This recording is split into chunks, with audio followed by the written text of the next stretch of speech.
Alrighty, welcome to this week's Tokwa Ask Us Anything.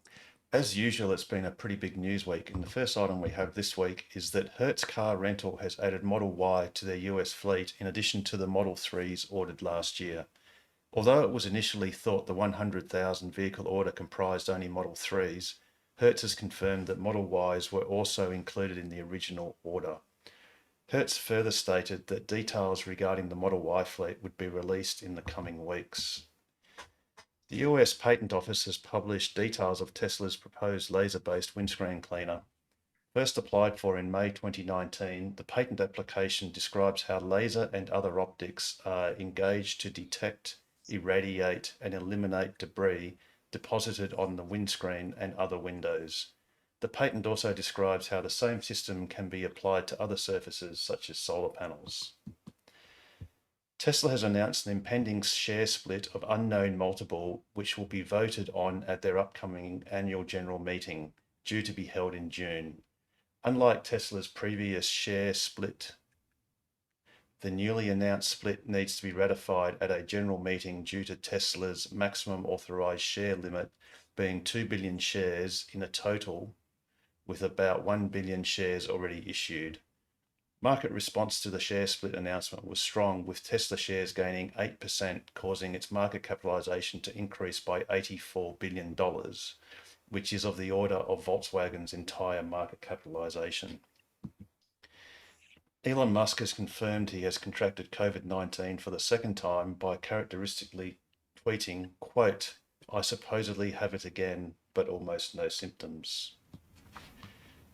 Tesla Shanghai production is currently experiencing headwinds as Shanghai officials order COVID-19 outbreak mitigation shutdowns and restrictions throughout the greater Shanghai region.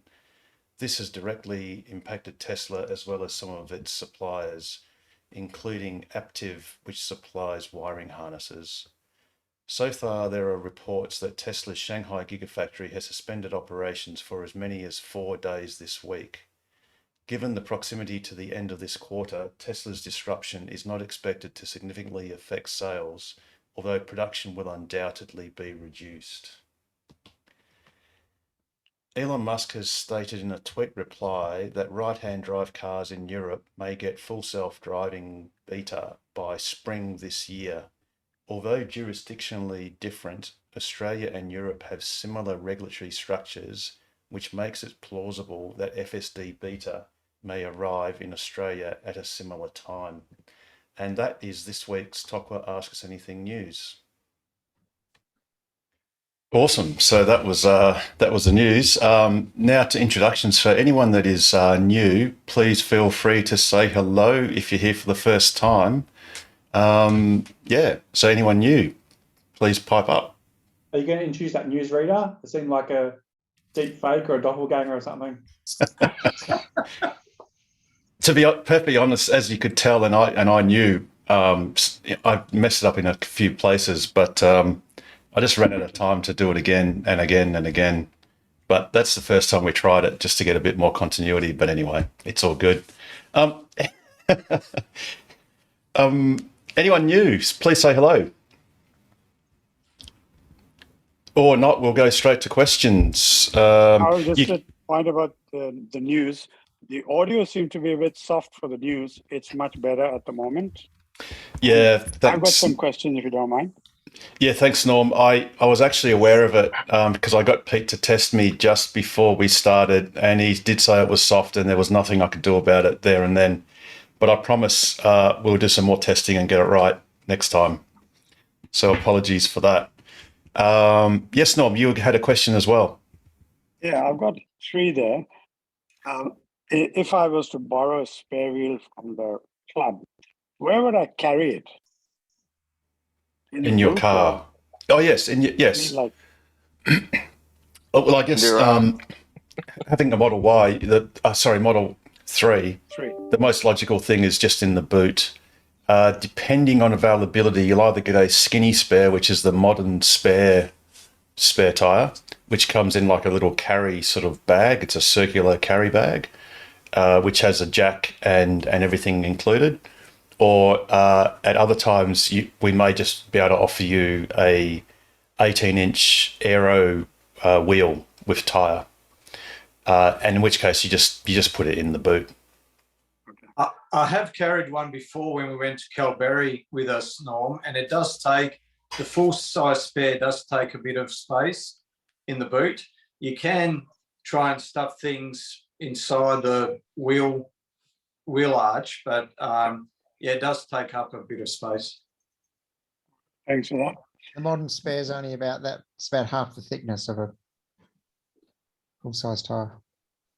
So you can actually pack stuff on top of it without any problem. All right. Yeah, that's right. Yeah, absolutely. The other thing was sometimes I've noticed the profile icon in the car seems to disappear, and I get it back by accident. I don't know what I can do to make sure that it stays there. Oh, you talk about your driver profile? Yeah, like Yeah, the actual icon. Yeah, it doesn't stay there. Once you Okay. start driving, it disappears. So you can tap on the screen. You can tap on the car to bring it back up, but yeah, it doesn't appear Okay. anymore. Or if Yeah, you- you just got to tap on the car icon in the bottom right-hand corner, and then it comes up. or if you move your seat, it'll pop straight up too. Yeah, there is Yeah. that. Good point. The That's a other one tip, was, Rich. does the car automatically select the profile by whichever phone is placed on the right side, or you have to manually select it? It should do it automatically, but I haven't had much luck. So when I get into my wife's car, it has her profile, and when she gets into mine, it has mine. So not sure if I'm doing something wrong there, but you would think it would know whose profile it is because we use the phones to get in the car. So it should know whose phone it is that's unlocked the car, and the profile should match the phone. But yeah. Yeah, it should I've do, seen- but I've, Oh, yeah. I've seen a checkbox in there where you can say your preferred driver or something like that. Oh, maybe Maybe because that's- we've got that checked. Yeah. It used How to, do you go? it used to work you and before. Rochelle? On version 10, it used to work, but once version 11 came, whenever my wife hopped in the car, she has to press her name every time since version 11. So maybe it's just something they've accidentally stuffed up when they updated the software. yeah, because it's also if you have a service appointment, then your profile gets stuffed up as well. I just had the guys out this week and it stuffed it up. So you have to go easy entry driver profile a couple of times for it to stick. And the last question I had was the automatic garage door opener. Does anybody use it in Yeah. Perth? Yeah, I Yeah, got I one. use I use it all the Yeah. time as well. it every day. And how would I check that it's compatible with my garage door opener? It is Well, wirelessly operated from my phone. It No, most I don't probably won't be, but there is. You can just Google compatibility in Australia, and it should come up. It runs on a frequency that's only like 1 hertz out as far as most of the garage door openers in Australia, but the 1 hertz is enough for it not to work. So you can get from Teslas or Tesseries or one of those two a frequency changer, and you wire it into your.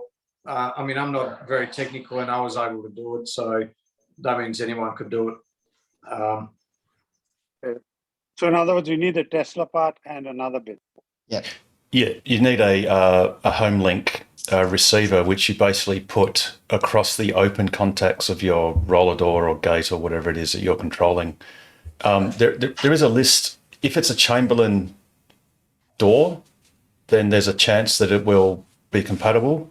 But otherwise, you can just get from Tesla's a cheap. I think is it $40 or something like that. Or $46 Yeah. off the top of my head. Yeah, or you can get a Merlin one off eBay or something if you want. Yep.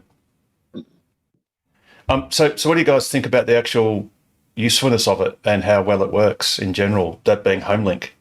Brilliant. I For drive me- out and I press home limp. I either open the garage door with a knob in the garage, or I get into my car if I forget and just press the home link button, which is on the dash. Door opens. I drive out. I get 3 meters from the door and it closes automatically. When I come home, I get 3 meters from the door. It opens automatically. That's brilliant. For me, it works 9 times out of 10, and 1 time out of 10, I've got to go into the menu manually and open the door using the manual button still in the screen. I never have to go to the fob anymore. But yeah, it works 9 times out of 10. It works automatically. Mine's never failed. It's always worked. But the thing that is frustrating is that if you don't have your seatbelt on and you're reversing, it hides away the button because the warning for seatbelts goes over the button to stop the door from opening or closing. You So- can slide that down though, Russell, Okay, just with your finger. Yeah. So if I you didn't know. Okay. so what you'll find is sometimes you might even have 2 or 3 announcements or windows, if you like, on top of each other, and you can just slide them down until you get to the one that you need. So even if you have the indicator on, that will go over the top. So all you do is just slide down, and then we'll go to the seatbelt one, slide that down again, and then you'll have your home link button. Yeah. Okay. Cool. Thanks, mate. Yeah, no, it's a good there's tip, actually Pete. Yeah. oh, sorry, what was that, Paul? I was just saying, good tip, Pete. Even I didn't know that. I'll give it a go tomorrow. I just did it then. There's actually a good YouTube video that shows how to install the receiver to your garage door opener and shows you how to program. Because when you do it, you have to put a service request into Tesla to fit the device to your car. Yes. Once they've fitted it, you then have to program the device to actually talk to the garage door. And there's a video that shows you how to do it if you're not sure. But with me, I couldn't get it working straight away. And the reason why was because when I was doing this step of like pressing the actual remote to my car, I was about 1 meter away and it was too far. You've got to be like right on your bumper, essentially like touching it on the bumper pretty much to make it work. So yeah, just watch out for that. It caused me a couple of hours of just pulling the hair out. Hence, like, yeah. Does anyone have a Merlin garage door? Because that's what we've got. yeah, I Oh, do. yeah, that would work then, Melon. Yeah. So maybe I can get the info of you then. The device I need to get. The thing is, just try it. And if it doesn't work, you have to buy the adapter. Okay. There's actually a frequency on. Have you got your garage the remote with you to see what it is? Yeah. Because if you show you what the remote looks like, it might be the same one as I've got, and I could tell you straight Okay. away. I'll grab it. The frequency will be 433.92 megahertz, but it's not just the frequency, it's also the coding that has to be compatible with HomeLink. Gotcha. I'll find the video for Norm and I'll post it in the chat for him. Cool. Now, talking about videos, if Norm's not back super quickly, some other bit of news was that, well, you know, this club's just going to the dogs, and it sort of proved that actual fact by literally going to the dog movie at Galaxy Drive-In, and the footage looks a little bit like this.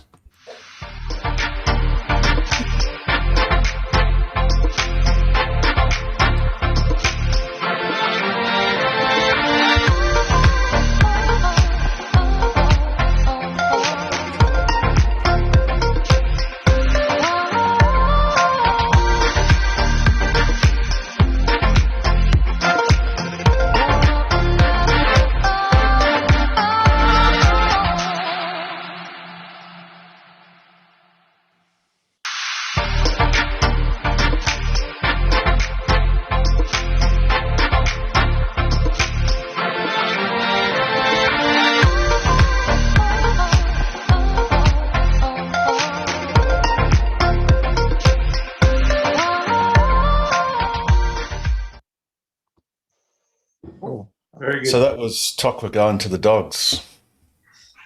And what a great movie it was. I just finished crying about an hour ago.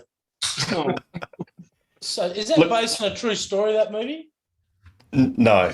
Oh, I just thought it was. So fantastic movie. Yeah.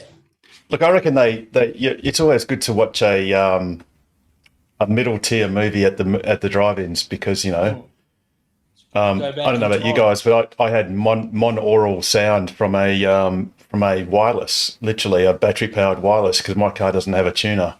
So Wow. I wasn't too upset that it wasn't, it wasn't. Let's just say it wasn't Top Gun. I'd rather watch that in a big theatre. But it was actually it was a great evening, and we had a lot of fun. Couldn't we all just go to a regular car park and just watch the same movie on our screen? Well, you know how you can do that with Apple TVs? You can actually watch party it thing. simultaneously, and it all synchronizes. Well, Elon, I know you're watching. Please just do that as a software feature. So I don't know about you guys, but the screen from where I was parked, my touchscreen looked bigger than the actual movie screen. So yeah, we could have gotten a better view on our screens. And certainly brighter. Oh, Yes, I think they need a lamp just quietly. yeah. Um, Laser. so Norm, you're showing us. Let me just spotlight you so that we can see better. Have you zoomed out a little Go bit? back a little bit. Go back a little bit. Keep going. Keep going. Uh, Turn it around. Start? Shall I read it out? Yeah, maybe read it out. Yeah, Show that us might outside. be easier. Yeah. I've actually taken a photo, but I couldn't send the photo, so. Let's just photo and I can zoom it. So it says 433.30, 433.92, 434.54 megahertz. Can you show us the front? What's the front look like? Yeah, that's the exact same one I got. I reckon you'd be fine, mate. So no adapter required, just the I don't Tesla think part. if I was you, I wouldn't buy one now. I would just try it with that one, and then if it doesn't work, just put that up again for us, Norm, please. I just spotlighted you so everyone can see it. Go back. A bit further back. Yeah, a bit further back towards you. There we go. So that's a 2-button Merlin. Cool. Yep. Awesome. yeah, that's the Alrighty. one I got when I installed mine. So you should be fine, Norm.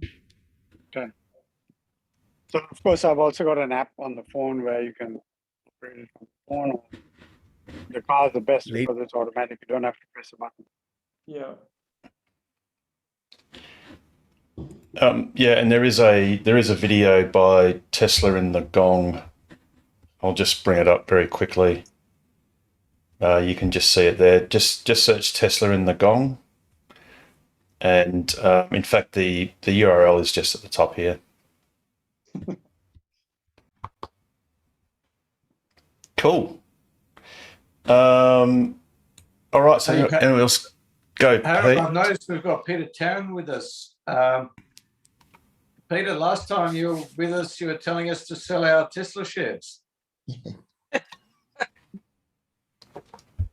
Are you Are muted, you- mate? You're muted, Peter.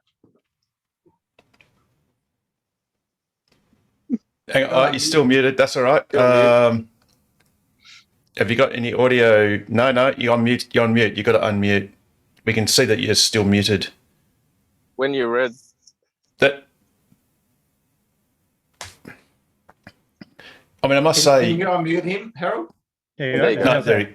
there you go. Yeah, that's it. Yeah. Okay. Well, Elon did the dirty on me. He didn't resign. He's got lots. Oh. Stop it. Yeah, Get down to so- 700 though, like you said. Uh-oh. I don't think doesn't sound like it at the moment, but he's You're freezing. just I'm just on. My wife's got COVID, so can you hear me? Yes. Yeah, my wife just got diagnosed with COVID today. She went to a wedding on the weekend, so I'm in my shed where I've been the last couple of days, living in my shed. I was sort of I had it all prepped up and everything, so I can live down here for got to be another week, a week now. So anyway, so it's good because this is my electronic shed, and I haven't been down there for goodness knows how long. So I'm doing all sorts of things. And having a good time by myself and eating what I want, That's so yeah, Peter so Elon- Petrosky's. So just 2 seconds, Peter. And that shed is actually Peter Petrosky's natural habitat. Look, it was mine for many years, but it's yeah. Jared likes to call it the doghouse, but Pete claims it's the shed. But yeah, sorry, go Peter T. Yeah. Anyway, so Elon, look, the news I've got is that I'm going to sell my Tesla.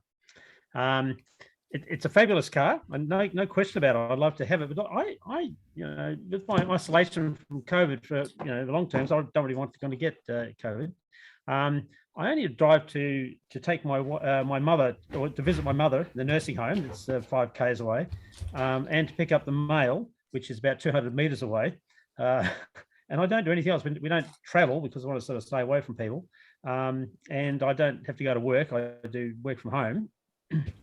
And really, I just don't want to, I don't want to go to shops and things like that. So I'm just not going to use it for the next sort of year or two. I think it's just not worthwhile. And I'll. Are you going to buy a Hearse, Pete? Is that what you're going to get instead? Because, The Hearse? what? Sorry. Are you buying a Hearse instead? I'm not that close. Sorry, I'll just turn up my volume a bit. Yes, I've got a 18-year-old Holden Commodore, which was my daily driver for 18 years. So I'm going back to that. My wife's got an ice car, Mazda 3. So between those, we still do all the things we like, just not in the same degree of luxury. So I'm going to sell it. Some people are getting, if you put it on the right through auction, you do it privately, you've got a chance of getting more than the new price, which for me was, with full self-driving, was $99, I think. Before the luxury car taxes and stamps and all those things you had to put on. So I don't think I won't get that. And I just wanted to sort of run it past people to see who. I don't have any knowledge about doing things privately. So I was going to go through a dealer. Tesla won't sell Teslas, secondhand Teslas, as I understand. But middle of Mitsubishi, I think the owner there's got a performance. And he's pretty knowledgeable on Tesla. They've had a few. Last Model 3 long range, he said took 2 months to sell, which seems to be quite a long time. If you look at the used car market, there's lots of performances. But there's not that many of. Mine's 2020, September 2020, and it's got 23,000 on the clock. Okay, so that's a 2019 performance. What you can see here, and it's funny because we actually did this last week, is the shockingly high asking prices for these cars. Shockingly high. So, this is only my own sort of thought. To be honest, I hate selling cars. I really detest it because what I always do is I put up a price, someone rings me and gives me an insultingly low value, and then I reject it, and then 3 months later I sell it for less than that first offer. So I just hate selling cars. But the secondhand car market is hot, and the Tesla car market is absolutely hot. So I would be inclined to try and sell it yourself. And look, if you went to car sales or something similar, I think their ads cost about $50 odd or so for a standard ad. I don't have a clue about the paperwork. I live in Bunbury. It's hard for me to sort of, No. It's all on the interwebs, so it's perfectly easy. You just take a few happy snaps. You create an account. So you just use your email address and a password. Create an account. Select, and in the case of Tesla in particular, don't go for the extra premium ad or premium presence or whatever, because as you can see, there are only 10 cars in Western Australia, so you don't need more prominence than that. Many long ranges though there? No, there's a standard range plus. Yeah.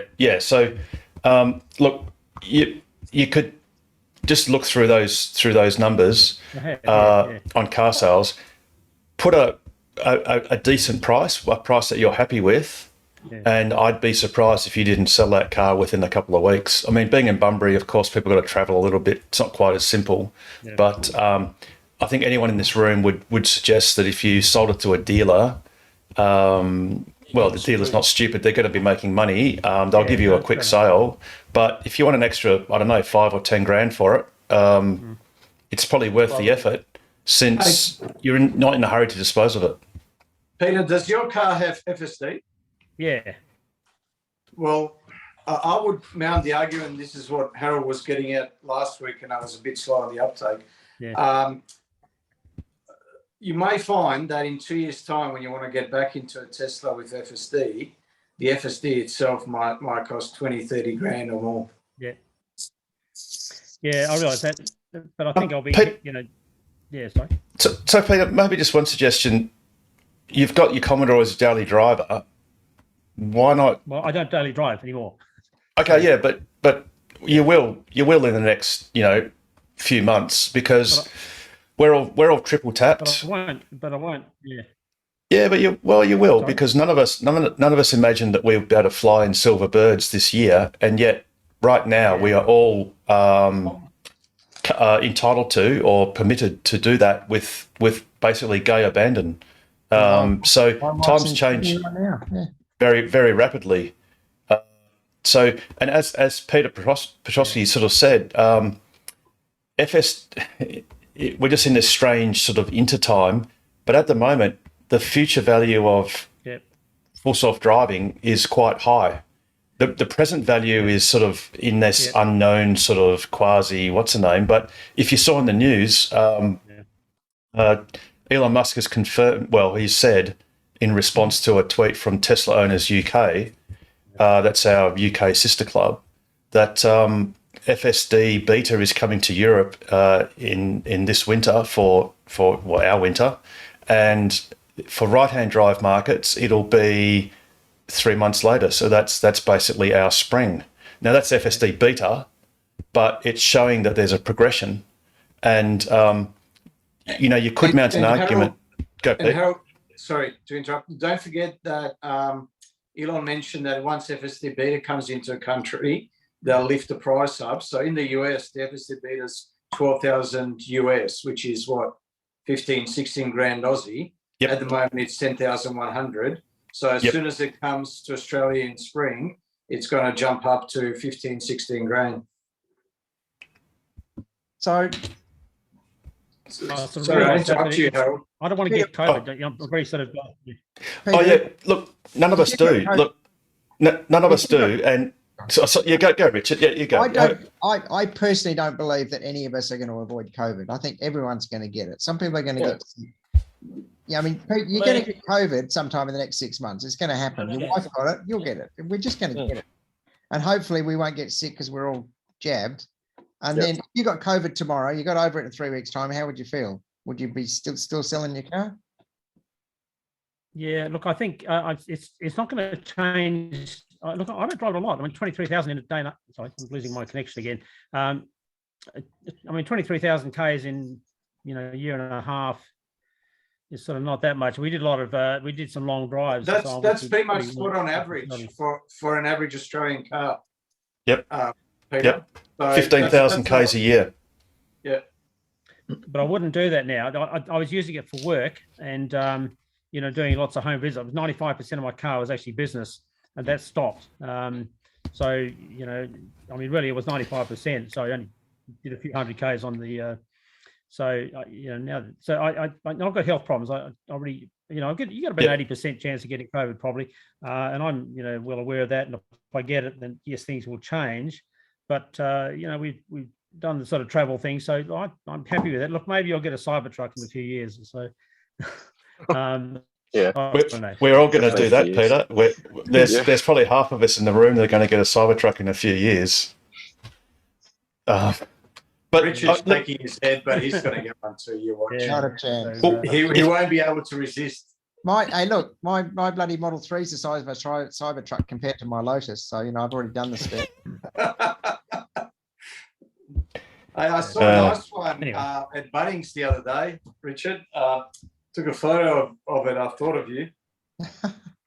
And Elise, Yeah. you guys talk. I'll see if I can find the photo. I did a major modification on Pete's car at the drive-in. Yeah. Oh yeah. Oh yeah, you should tell everyone this because Yeah. I don't know about either. The doctor's tip of the week is he opened his boot and it didn't go fully up. I thought, what's going on? And I couldn't really tell because the drive-in, it's pretty low anyway. So I just pushed it up to the top, pressed his button for 4 seconds, and it resets it. He said, "Oh, wow!" So you can reset your quantity. He likes to push my buttons, Richard. Yeah, it's great. But Richard, is that in all locations or is it location specific? No, it's just the boot, mate. Anyway, you can No. put it half. You can manually put it halfway, press the button and then it'll only open to halfway. Pete tried it. Yeah, but no, but what I mean is, will it only do that at that particular GPS location? No, Because in my car, that's what it does. You can actually tell it if you're in your garage to only partially open or fully open, even though it's nervous with obstacles. But elsewhere, it reverts to normal behavior. I know. Your car's too clever, but no, I have tried it in other locations, and yeah, it just does. Whatever the last setting was is what it does. Ah, cool. Awesome. Cool. Oh, yeah, I just remembered my car's got a sensor on the roof. Yeah, sorry. Yes. Yeah. I'll take that back. Yeah, It's We're my we're the bad. plebs, Harold. We got the pleb car. we don't have wings. It certainly Yes. flies, but it doesn't have wings. Peter, Yeah. I reckon, unlike you, I've got a Commodore and a Tesla. My Commodore is 2001, so it's 21 years old this year. But don't get rid of the Tesla, honestly. You're not going to lose in value. You're just going to hang on as the best car in the world. And the Commodore, well, is probably like mine worth nothing. I would get rid of the Commodore and keep the Tesla. It's such a good machine you've got. They're brilliant. And they cost And it nothing costs- to hold and nothing to run.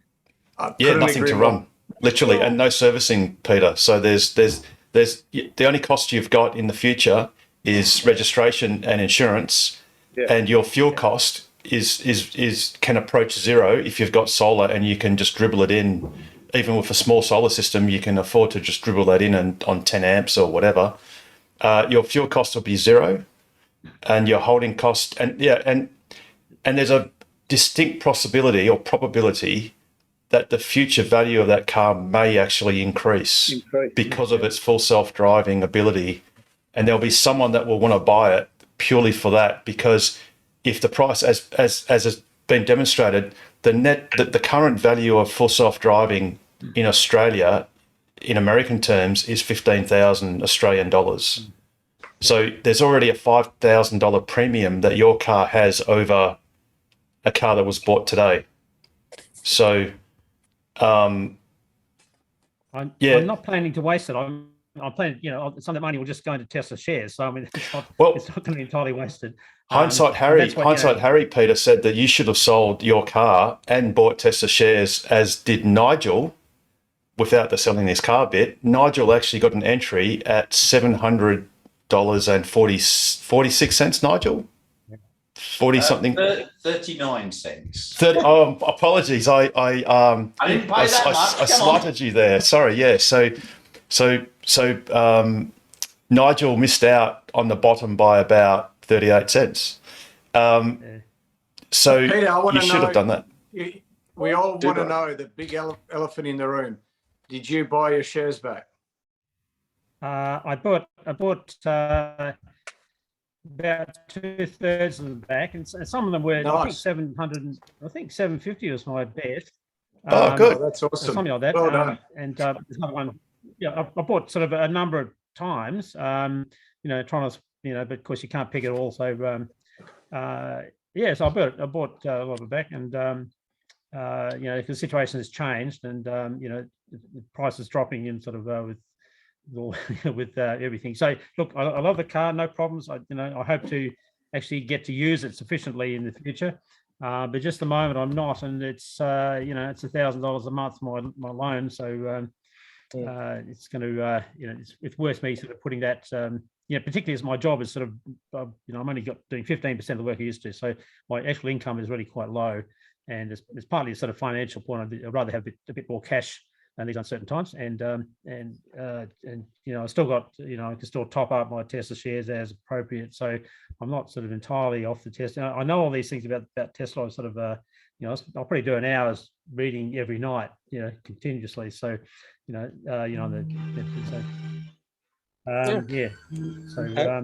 Oh, that sounds good. Harold, I've got a question for you. Yes, Jeff. We've recently bought a Tesla 3. We're down in Denmark. We've set up the phone key. When you hop in the car, should it change your profile accordingly? Yes, that was You have to mentioned a push bit it earlier. manually. It ordinarily ought to. I think you need to make sure you select which profile the phone key is connected to. I think that's one of the settings. It's So- not gonna work. It won't work at the moment. I was stuffing around with it for like an hour on the weekend. I'm Between on phones, and it's just a glitch at the moment, not working. the Tesla meeting Wednesday. Peter Terran, just mute your. Yeah, I just muted him. Sorry. Yep. Yeah, sorry, Jeff. It sounds like at the moment it's not working properly. Are you? Jeff, is whoever drives the car most, select them as the main driver, main profile. Or what you can do, and you also set the easy entry as well, so the seat is back a bit. So if the person gets in that taller, My wife does. I don't, but it doesn't detect either of us when we hop in the car. So you need to go to your settings and pick one of the drivers as the dominant driver, Right. and then that will then every time you hop in the car, it will set that driver as the person driving. Okay. So at least one All right, of you thanks. will have luxury. Yeah. Yeah, I know who. The other thing was, Go on. so when you going along the highway, if you cross over the lines, it doesn't. I thought it was supposed to give you a warning, like a lane assist warning. You've You got to have to- enable we don't that get in the any- settings. Make sure you've enabled that in your Yeah, we settings. have. So you've got lane keep assist and lane departure warning. I think there should be two settings. Yeah, That so you it's just under need to your, check. Both on. it's under your autopilot. It's like emergency lane departure, automatically braking, obstacle aware, traffic cruise control chime, blind spot collision warning. There's all these warnings to put on. Yeah, they're on, but we don't get any warning. Have you set it to say, because you can have it set to do nothing, have an alarm, or actually push you back in the lane. There's like 3 different settings for that one setting. Do you know which one it's on? Yeah, it's just set on alarm. Yeah, so So you've got. Yeah, under auto. Sorry. Emergency lane departure avoidance. Yeah. And sorry, that's it there. And lane departure avoidance you put onto assist. So you can have off, warning, or assist. So assist will actually pull you back into the lane, and emergency lane departure avoidance, I'm not exactly certain what that does, but the departure avoidance does. You need to have it on as assist. Yeah, you have it all on. Yeah, we've got it on warning, but it doesn't give you any warning. No. Yeah, the warning might be subtle, but what you should try is assist, and that will warn and Okay. actually pull you back, which sometimes can be. Redirect. Say if you're traveling behind a truck and you want to see if you can overtake someone or overtake the truck, and you want to get visibility of oncoming traffic, you sort of sometimes have to sneak across the lane a little bit just to have a look. And sometimes a car will try and pull you back, or it'll get angry at you, or it'll tell you off. what it That does, beep drives you nuts, Yeah, but it's good to have on. what's going to happen is when you're on the lane on the visualization on the screen turns blue, like it will highlight blue one of the lanes. And if you stay on it for long right. enough, it'll then start beeping at you. You've got to be on it for like about, I don't know, probably like 10 seconds before it starts beeping. Oh, You can sit on there for ages, and it'll just be a blue line for ages and ages, and all of a sudden it'll go beep, beep, beep, beep. If you do it too often, it will turn it off and won't let you use it anymore, because it'll think you're taking the piss. Yeah, because you're treating it like autopilot. You're sort of like letting it ping pong between left and right sides of the lines. So give it a go, Jeff. Have a couple of experiments with it. But yeah, definitely go from warning to assist, and I think that might do a bit better for you. Although I have sometimes driven in the back roads, and I've done like a left-hand corner, like a turn, and for some reason it's freaked out about the island or something. And I think Carmen actually mentioned this some months ago, where the car seemed to sort of basically turn the steering wheel, what sort of seemed quite aggressively. And it's sort of trying to put you back into the lane that it thinks you should be in, even though sometimes that's fictitious, so it can be a little bit disquieting. But you know, Once it was very relevant because I actually hit a curb in a centre island. I closed my eyes. I was tired, and it got me back and saved me, I suppose. But the other time, just inadvertently, wouldn't stay in the lane I wanted to. yeah, right. That's interesting. It's Yeah, I was But going some- through a roundabout once, and I was just driving regular, and yeah, it tried to actually pull me into the curb, thinking I was trying to like get into the other lane. I had to like quickly just jam it off, and yeah, the passenger wasn't very happy with that, but yeah, it wasn't expected, but it wasn't like it was a huge problem. It just because previously, like a while ago, the effort taken to get out of it was a lot firmer. Now it's actually quite. You don't have to actually pull it as hard, so it wasn't too bad. yeah, I think you need about 2 kilos to break the grip. Yeah, but it wasn't in autopilot. It's just No, it was just a correction, the yeah. steering wheel, like it sort of sucks you to it. It like jiggles a bit. Yeah. Sorry, Jared. Actually, Jared is our. You were going to say something, Jared.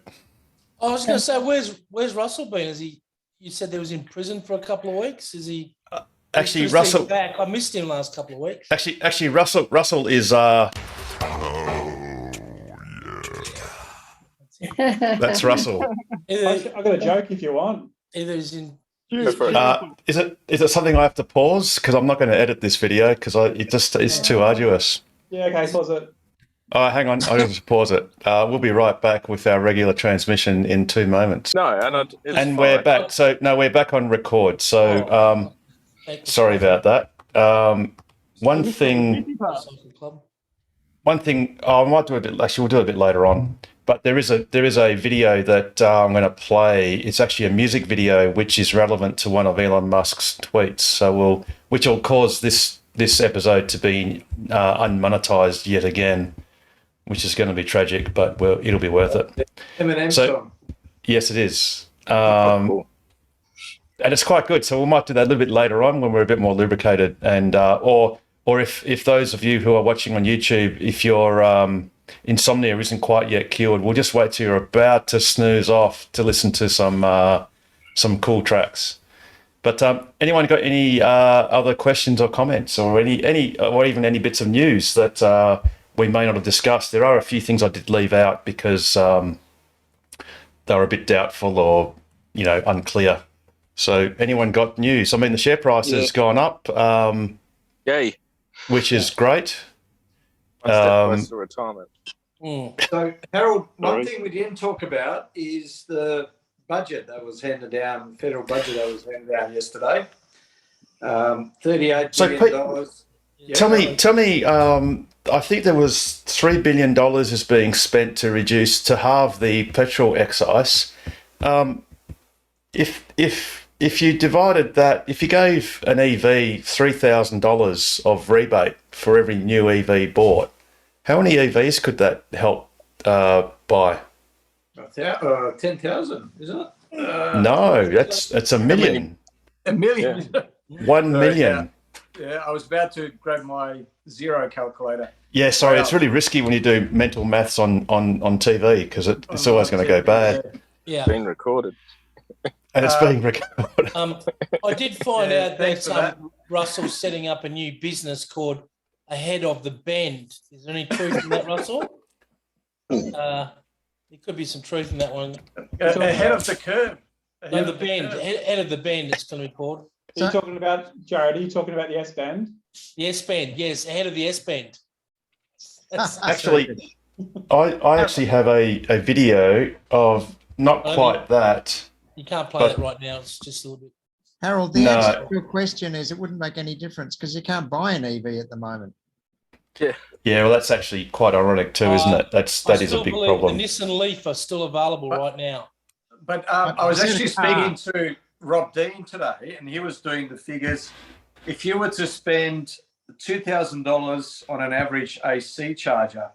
I think he was talking about 10,000 AC chargers that you could spend $1.5 billion on, and the other $1.5 billion you could spend on 1,000 DC chargers. So, I mean, you know, it's, and this 22 cents is worth about, so I worked it out to be worth $183 for an average Australian motorist. And I was at the kids' sport just before this, and I was telling one of the parents about it, and they said, "Oh no, it's $700." And I said, "700? Oh, I must have done my figures wrong." And then I redid my figures. I said, "No, it's still 183. Where are you getting $700 from?" She said, "Oh no, that's what the treasurer said. He said $700." He's full of shit too. Don't worry about that.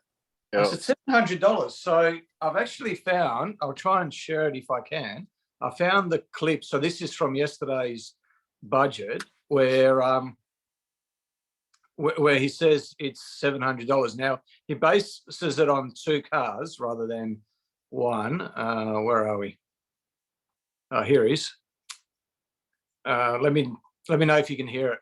Size will be cut in half. Got it. For the next 6 months, Australians will save 22 cents a litre every time they fill up. A family with 2 cars who fill up once a week could save $30 a week, or around $700 over the next 6 months. So there is $700 over the next 6 months. It's for 2 cars. Yes, for 2 cars. So that's the same as $700 for 1 car over a year, correct? That doesn't make sense. Yeah. That's what they do. They just want fucking lies. Now, can you see this? Yep. Yes. Okay, so yeah, the 700 for 2 cars for 6 months, same as 1 car, 1 year, 700. It's a 22 cent. So if you take that 700, divide that by 22, he's assuming you're going to use about 3,200 litres of fuel. Now, I've got the figures for an average fuel efficiency for an average Australian car. It's about 11 litres per 100K. So if you take 3,182, divide that by 0.11, so it's about 100 mil per kilometre. Yep. So he's assuming because I'm assuming he's talking about an average car or a typical car. I mean, why quote anything else? So that works out, unless I'm getting it wrong, that works out to 28,000 kilometres a year. Sure. I mean, Which is more than you normally The do. issue with that, Pete, is if you divide that 28,600 by 52, you've got to drive more kilometres than $30 worth of petrol will get you. And then you need to take off 8 cents every time you fill up, because you get the 2 chocolate bars and you get cheaper fuel. So you need to work out how many Milo bars and Crunchy bars you're going to get over that period of time. That's true. Yeah, and get a heart attack. But I mean, so I was absolutely flabbergasted. I thought, if I did that with my modelling, if I increased, and I looked at the figures, and if I worked on 28,000 rather than 15,000, so rather than it being being better off by $15,000 after 3 years owning a Model 3 rear-wheel drive, it'd be over, like, I think it was like over 22,000 or whatever I worked out. So actually more than that. Yeah. So, I mean, if I did that, I would get absolutely crucified. And here's the treasurer, federal treasurer, on budget night. Liar. And no one, I haven't heard anyone make any mention in regards to this $700. Yeah. Pete, I've got a funny story to tell you, mate. It's called a facade. It's like Vegas. It's just polystyrene and a lot of clay and stuff, and mixed with a bit of bullshit. And that's all that government's doing. They're just lying to us. But I mean, I think it's because we're so used to politicians just dribbling verbal diarrhea out of their mouths that, we just let it, don't even bother. But I mean, yeah, because until it affects us, and then it's a real issue. There's a couple of numbers that don't make sense there. There's a few numbers that aren't right in there, Pete, as well, because he said $30 a week, right? And if you say $30 a week, and that means you're only saving 22 cents per litre, which works out to 136 litres of fuel you've got to put in. But then you said $30 a week, if you times that by 52 for a year, you get $780, not 700. But then if you divide that by the fuel efficiency and whatnot, you only work out to get, you need to go 580 Ks of $30 of fuel, which is like hybrid territory. Oh, good luck. Yeah. Well, It works out at about 60 litres a week. If, as far as I've just worked out, you've got to be using 60 litres of fuel a week. I mean, many people use that, but I mean, but that's not the average. The average is 41 kilometres a day, 40 kilometres a day. And also, you know, what's that? 300, 280 K a week. Hang on. Hey, Nigel, how did you get $60? What do you mean by 60 litres 60 a week? litres a week. Well, 60 litres, there's going to be saving 22 cents per litre. Yeah, which is $13, 13. $13.20. Over He said 30 though. over 26 weeks, It's 988. and then double it for 2 cars. Yeah. So it's more than that. And you, Because if you say Well- $30 No, a week, yeah. yeah. it's more, and you divide that by 0.22, you get 136. Yeah. I Litres. mean, really, you're doubling your chances of getting stabbed at a petrol station as Oh, well. sorry, Nigel, you working out for yeah. one car or 2 cars? That was for 1 car. Oh, okay, yeah. No, I was doing it for 2 cars. All right. But yes, yeah, it's close. It's a bit over 30, yeah. Yeah, I was averaging it down. So 60 litres per car per week. Even when I had a bloody big Land Cruiser, it wasn't using that much. Exactly. But the point too is that it's your temperate. I mean, I guess they're just effectively giving a tax rebate, aren't they? They're just giving money. They're just saying petrol's expensive, and we're going to pay to make it cheaper because we think it shouldn't be this dear. But They're going to vote for us. Do you reckon So that I was just brings worked it- it out, Nigel. But The average in the Australian whole- uses 32 litres a week. So average car uses 32 litres a week. Yeah, and he's basically saying they're going to be using double each car. Yeah. It's like, where are you getting these numbers from?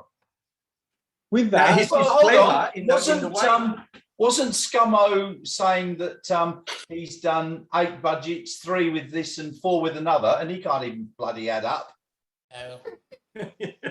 There was that tweet about he's done. So, Nigel, what do you think the percentage is of them coming back into government again? Probably about 2%. It turned out a lot last week. You know why?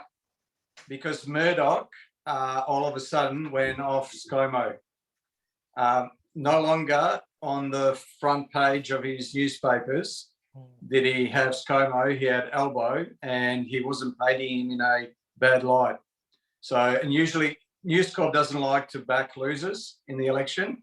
And, you know, with 2 months out, or, you know, probably shorter, but no more than 2 months out before an election, if News Corp changes their tact, then there's a good chance that whoever News Corp backs is going to win. well, there's no doubt that the federal election will be launched soon. But thanks to Alan Parker, I've actually found the video that I was referring to last week, and that was this. All right, ready? 3, 2, 1, go. Oh! What? Are you kidding me? Wait, Yes! All right, ready?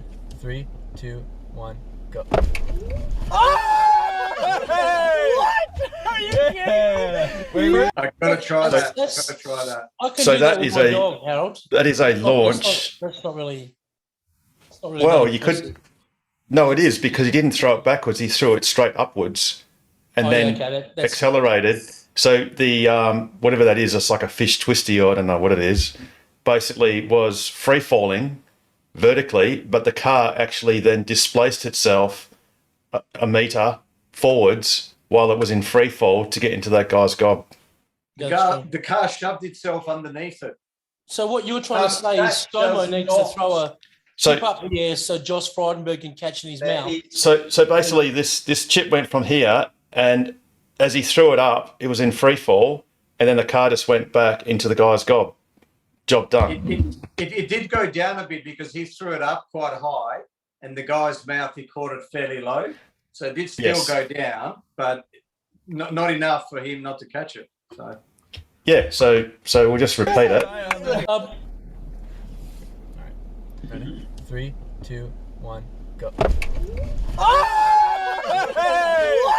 Are you kidding? So there you go. So shout out to Alan Parker for giving me an awesome segue to that, which is a launch. All right. Any other news or tidbits? Can I I've got a question. add to that last thing? Go. Oh. Oh, you're going, Russell? They're halving the fuel excise, right? Which by the Victorian government is meant to be going towards roads and road taxes. Do you think the Victorian government will halve the road tax on EVs at the same time? They'll double it. Fuck no. Yeah, exactly. No chance. Because realistically, it should be COVID's cost them same too for much everybody, money. right? Yeah. So COVID's cost Yeah. them too much money. They got to claw back wherever they can. But yeah, you're right, Russell. It's yes, they're not going to do that for EV owners. Definitely not. So essentially, they're funding childhood cancer. Like that's essentially what they're doing by not taking that money into tax anymore, promoting cancer. Yeah. and premature deaths from lung diseases, asthma. And more stabbings at petrol stations. You know, all those things. Yeah, that's how I got this scar. Isn't And that you how can't you really got see it. Oh, and the finger, like, yeah, I had to defend my arm with my finger. Because they wouldn't give you the flake and you had a crunchy instead. Is that what it was? Yeah, well, you know, It's worth fighting over, Harold. sure is. Yeah. I've got a question. It's for Alex in Mandurah, who's looking very theoretic with his backdrop of the Mandurah Performing Arts Centre. You know, one of the premium venues in Western Australia, if you're lost. Good place. I just want to know how you're going with your rehearsals. Yeah, I'm actually in ISO at the moment. Oh, okay. Oh. Okay. So- yeah, You got a little rash from some girl on the weekend. Is that what we're talking about, the ISO, or is there something going No, on? I've been- You get a bit of a hot flush Nothing going important. on, or? Sorry? well, on rehearsals on Sunday, we You've had got a COVID-16. COVID Oh. came to theatre group on Sunday, and we all been basically all put in isolation for the whole week. Oh, so you haven't got it? Haven't got it. Not yet. So when's it all starting? When's your opening night? On the delayed. No, we're still going ahead. Oh, still It's going on the first week of May, so we've got less than a Oh, month. you got tons. All right, cool. Yeah. Because I mean, you could do a special COVID concert, which is you've all got COVID and you do the concert, and Have an you know, after as long party. as there's physical separation, like, you know, they just clear out the front seats. So I guess the dress circle seats will be the dearer ones because they're the furthest ones away. We've still got time. We've still got until the 5th of May, so yeah, not far. Not a month and a bit away. Do you have an understudy for you, Alex? No, I don't. I'm just me. There's no He's one not, like me. you're not that important, Alex. You're not No, that he's irreplaceable. No, he Oh, I can't thought be he was the replaced. There's no one good enough to do his job, so he's just going to have to do it. Rain, hail, or shine. So Good do you job. feel okay, Alex? Are I you- feel fine. Do you- No symptoms, nothing. Yeah, no lumps or anything? No, no rushes. I'm sure we could get you some psychosomatic symptoms pretty quickly. Just Well, there was a dance party at the drive-ins last night, wasn't there, Pete Pekrosky? There was Sure a rave was. going on at the dance at the drive-ins last night. Yeah, it was very. You missed it, by the way. I was surprised that you weren't there, Alex. I know. I wanted to go, and I was supposed to do rehearsals last night, and then that all happened. So And Carmen, I was waiting for Carmen last night. I Martin know. didn't go. Well, I had meant to arrive, but I got served and I was a bit upset. You got what? Searched? Served. Served. Or served? Oh, with that reach. Right. And it's not tennis. It's not juice. You know, it's That's cool. We won't talk about things that are before. Yeah, we won't. We'll talk about that when we're on pause. Cool. Okay. Any other bits of news or anything? There were a couple of items. You go on. I've got a question. If you can hear me. Yeah? Yes, absolutely, Dale. Yeah. Yes. Yeah. So I'm pretty new to this. We only picked up our Model 3 last week, so still trying to learn. Congratulations. the ins and outs. Just a question with the Sentry mode. I'm finding even when I've got the box ticked to say exclude home, it's still on Sentry mode all the time. You have. Might be a GPS thing with your maps. It might think that it's in a different location than your home. But I've checked the app on the phone, and the app does say it's at the correct address. No, but you've got to set in the car your home location. Yeah, I've done that. So you And can you navigate make to sure home that it's and it'll saved take as you home. Say that again, sorry?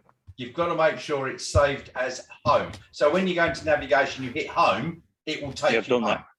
Yeah, I've done Yeah, that. it does. Takes me home. So when you actually navigate, when you're away from home and you navigate to home, does the I've got blue to line? navigate back. So if I'm at work, I don't Yes, navigate and back home. no. But sorry, I was just going to say, if you're away from home and you tell it to navigate to home, does the blue line that goes to home, does it line up with where you parked the car fairly closely, like quite closely, or is it a little bit further? So, for instance, my place where I live, Google it. The street numbers changed. I think they changed from lot numbers to street numbers, and they changed substantially. And if you would input my address into a Tesla, it would actually take you around the corner. Like it would take you about 300 meters around the corner, which was clearly incorrect. So then we had to contact Google, and then we complained, and then they changed the address. And then a few weeks later, the car actually goes to the correct address. So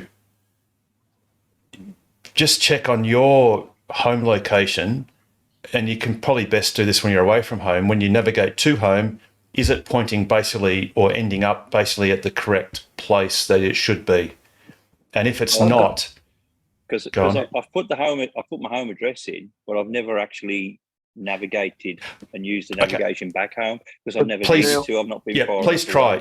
So please try that, because there is a non-zero chance that it's Google is the prime source of that address information. It seems on the surface that it's possible that it might be inaccurate or not accurate enough to where you actually are. Because I don't know what the criteria is, whether it's a 50-meter radius or a 20-meter radius or whatever of your address. So yes. So hang on. So go, Andrew. Yeah. So I had the same issue a few weeks ago, and Harold recommended something, and it worked. And essentially, delete or erase everything about where your home is. Be away from home. Find on the map your home and put a pin. So put a pin on where your house is, and then navigate to that particular pin. And when you get home, after navigating to that pin, you tell the car that's your home. Oh, okay. All right. Yeah. So you're physically going on the map to say that's it. Yeah, it's just that when I open the Tesla app on my phone or my wife's phone, it says the car's at the correct address. But that's because the app on your phone uses the phone's map, and if that's an iPhone, it'll use Apple Maps, and it may be different. So but they are exactly the same issue, and like I said, I use that. Okay, I'll try that. No issue now. Yeah, I don't even have a car yet, but here I am providing advice. But I heard on a last week or the week before that someone deleted their home address, plugged it into charge at home, and in the morning it said, "Do you want to make this your home?" And they selected yes, then it worked perfectly from that point onwards. That will work as well. Yep. Well, I've got my address. set Thanks, for- Lance. Mine's at the centre of the street. It's probably 200 Thanks, Andrew. metres away from where I live, and mine works perfectly. But my home address, I just put centre of street rather than my number in the car. They reckon that's what you should do. But so mine, I've set it in the driveway as where my location is, and that works perfectly, even though the car will navigate 300 metres up the road to where my actual centre of the street is. So I have no issues at all. Yeah, unfortunately, I tried what you said, Lance, I think, and that didn't work. And I took up Harold's suggestion of the pin, and that worked. So again, it maybe works for everyone, but give that a go, mate. Harold's like God when it comes to. You know. Harold's been doing this since I before. mean, he's available 24 hours a day, 7 days a week, ready to take your call. So Actually, you have any speaking problems? of which, you might as well give everyone the hotline number. Harold. So the hotline number is 62623131. Do you get that voice, that other voice, that voice that does those tutorials? That's I the guess you voice could. want. I guess you'd have to try that.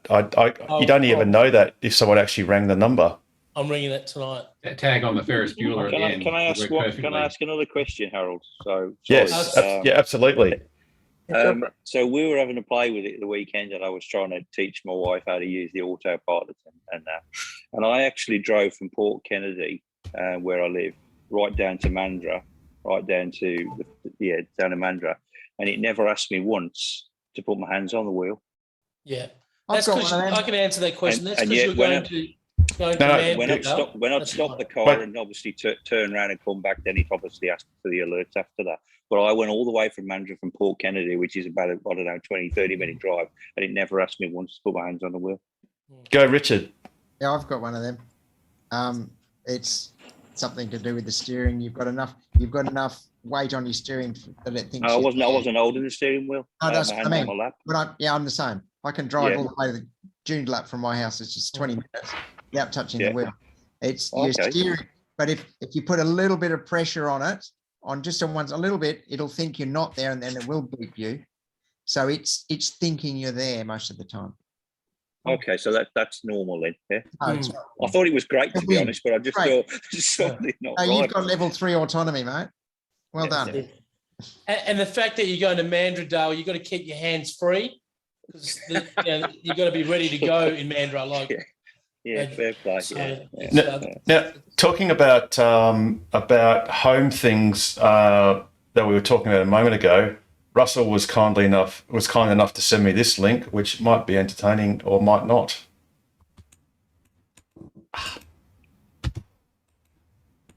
Time to go home there, ball. Son of a bitch, Paul. Why didn't you just Oh, go wow. home? That's your home. Are you too good for your home? Answer me. Suck my white ass, Paul. Right. Thanks, Russell. That was awesome. Happy Gilmore. Oh, Movie God. ever. Yeah, so I couldn't get mine to work. I yelled at the car just like that, and it fixed it. Must so have all those been a failed, move. give that a go. All But right. you were going to get demonetized anyway, so it doesn't matter. I know it's gone. yeah, It's. it's 15 cents. Who cares? I think we've got several dozen subscribers, so yeah, we'll get over it. It's okay. And thank you for all those people who are watching us on YouTube. As you know, you just need to go to youtube.com/Tokwa. And we obviously have these 3-hour plus episodes every week, and we haven't missed a week ever. The only time we do miss a Wednesday Zoom session is when we actually have a casual meetup in lieu of that or COVID. or Zoom. No, even if we've got COVID, we Oh, we we're are still going girt. ahead. Still, We are girt by COVID, and what, you'll be on the ventilator, Harold? Yeah, welcome tonight. Darth Vader style. I don't. I am your father. I am your father's father. Oh yeah, that's it. Oh yeah, boy. Yes, I've got my pulse oximeter, and it's all good. But no, we do every Wednesday a Zoom session, unless we've got a casual meetup, in which case we're doing it in person. So there you go. Maybe But I think we've got about maybe we can, 128. live stream those, Harold. We can maybe get a live stream going on the casual meetups next time. Keep it interesting. I have thought about It's it, a but relief for people not to come on a Wednesday night. I mean, there's 12 or 13 minutes of good content every Wednesday night. And you're on. which is about what the average view time is for our 3.5 hour episodes. They're for the intelligent listeners. The discerning listeners, or if it's Damon in the intelligent. burnt orange, if it's Damon in the burnt orange Model X, he does us wisely in half-hour slabs because his psychologist has suggested that to expose himself to any longer than half an hour would cause further damage. Of course, he's supposed to go burnt orange. Is Richard Chapman here tonight? Richard Chapman? Or Joe? Is Joe or Richard Chapman out there tonight? Joe was here, but she's. Oh, yes, she is. Joe, you there? Richard Chapman? Richard Chapman's changed since Oh, he he is hasn't down there, flying yeah. away anymore. I'm here. Oh, there you go. Hey. Hey, Joe, how you Hi. going? Hi, Joe. Joe's about to do the sandwiches a little bit later. Just listen. Oh, we haven't started I had yet? to put you on headphones because you weren't very child friendly. And I had it going out, coming out through my laptop. Oh, are we talking the government? Sincere apologies, Wow. Joe. Sorry It was about that. I just Jared. need 4 warnings, that's all. Okay. I'm here That's too, okay. Jared. And there's Richard Chapman, who's completely changed now that he's got a 9-to-5 job. Yeah, There's I'm no tired. more. Yeah, no more jogs past the women's training gym at night anymore, and all We that have fun segregated stuff. gyms now for that reason. Yeah, exactly. So no more Gina in the background. It's terrible. So, didn't see you last night. You missed a great movie, Dog. No, Oh, yeah. Was it? It was Tell us a. about It was. it. A, I heard it was a it was sensational based on a movie. true story of a young Tesla owner who couldn't keep his dog in the military anymore, and then the dog had to be put down. It was a very sad. My wife was actually crying, and I was like, crying because she couldn't hear the movie properly. But apart from that, it was amazing movie. You mean she was crying because you refused to go early? You said we're going to watch right to the end of the movie.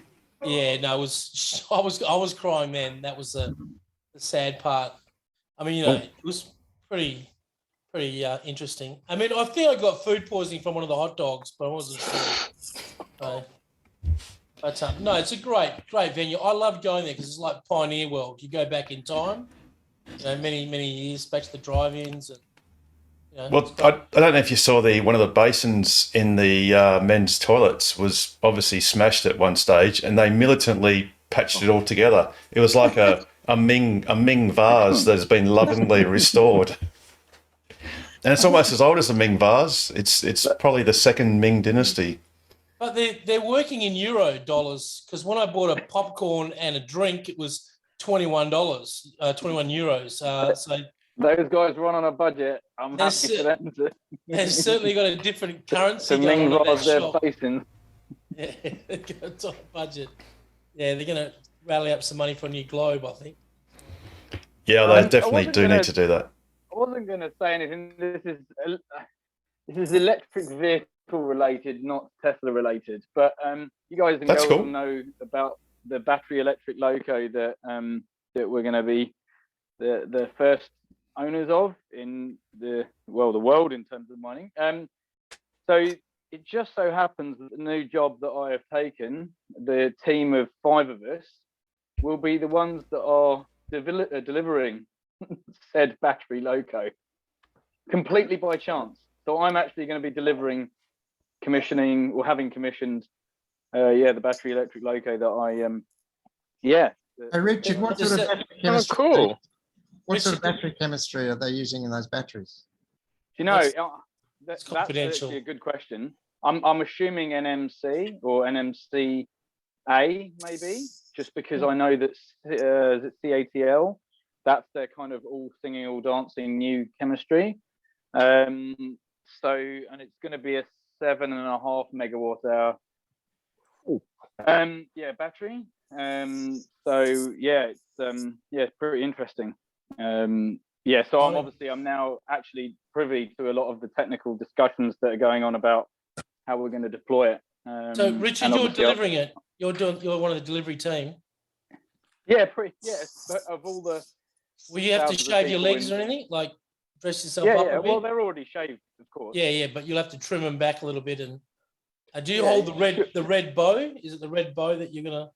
There's a bow on each side and 2 people clippers. It should be good. I'm looking forward to Cool. Oh, Starlink's go out. So anyway, I just thought that was a serendipitous little thing because I'm now in meetings where I'm vigorously defending the concept of battery electric locos to people who are still perhaps skeptical. But yeah, it's the way forward. And Hey, Richard, do you know the charge rate of those? That's cool, Richard. Yeah, well done, Richard. So go, say again, Russell. We missed Do you that. know the charge rate, Richard? No, I don't. It will be megawatts, but I'll share technical details when they're public. Yeah. But yeah. We have Yeah, seen don't get in photos of trouble. this train, though, haven't we, Richard? Oh, weren't they doing you have testing to- of this? No, Testing no, of this you- train in Bustleton. On a jetty, I believe they were doing some electric testing. On the, Oh yeah. Oh yeah. You So- rumbled our little prototype.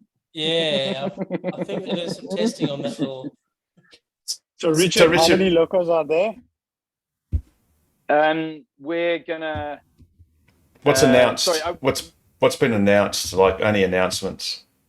Yeah. So we'll be getting it at the end of next year or towards the end of next year.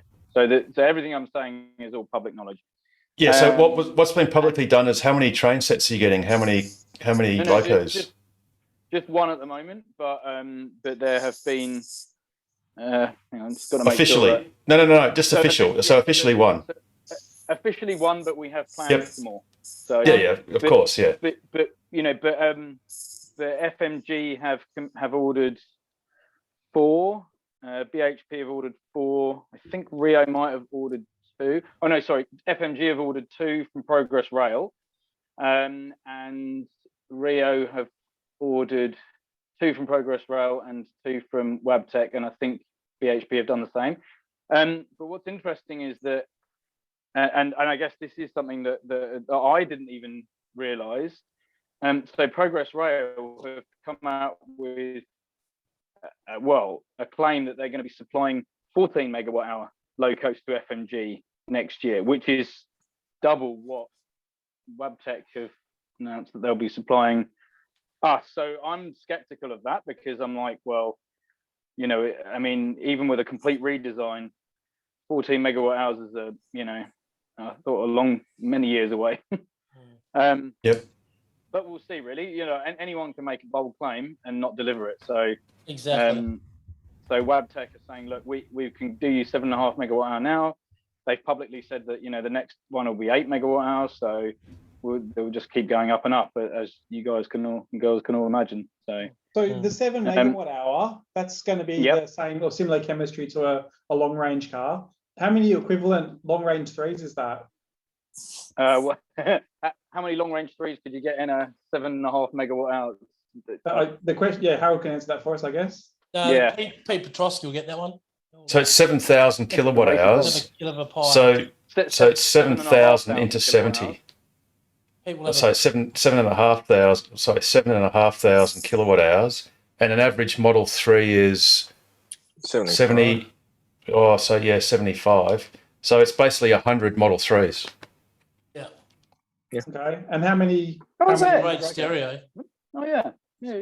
And it's 100 Model 3s. And Richard, you said there's going to be about 10. Was that BHP or them about 10 all up in WA? Yeah, well, so BHP have ordered 4, but publicly, if those 4, if the trial of those 4 works as they expect it to, already will be electric. So you were garbled there. So say that one more time. Sorry. Sorry. So I think my Starlink is. Well, I'm having to be in the garage so I don't annoy everyone.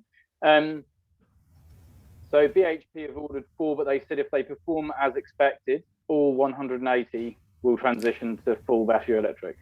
Wow. Now there would presumably be a cost because what and this is using all publicly known knowledge. What's the average life expectancy of a loco? Is it measured in a dozen years? Is it just years, or? I think it's either 30 or 35 years. Oh, there you go. So does that mean that they would be then deliberately decommissioning locos earlier in favour of electrification, or would they just do that as a gradual process of attrition? Sell them off. No, I think you'd probably.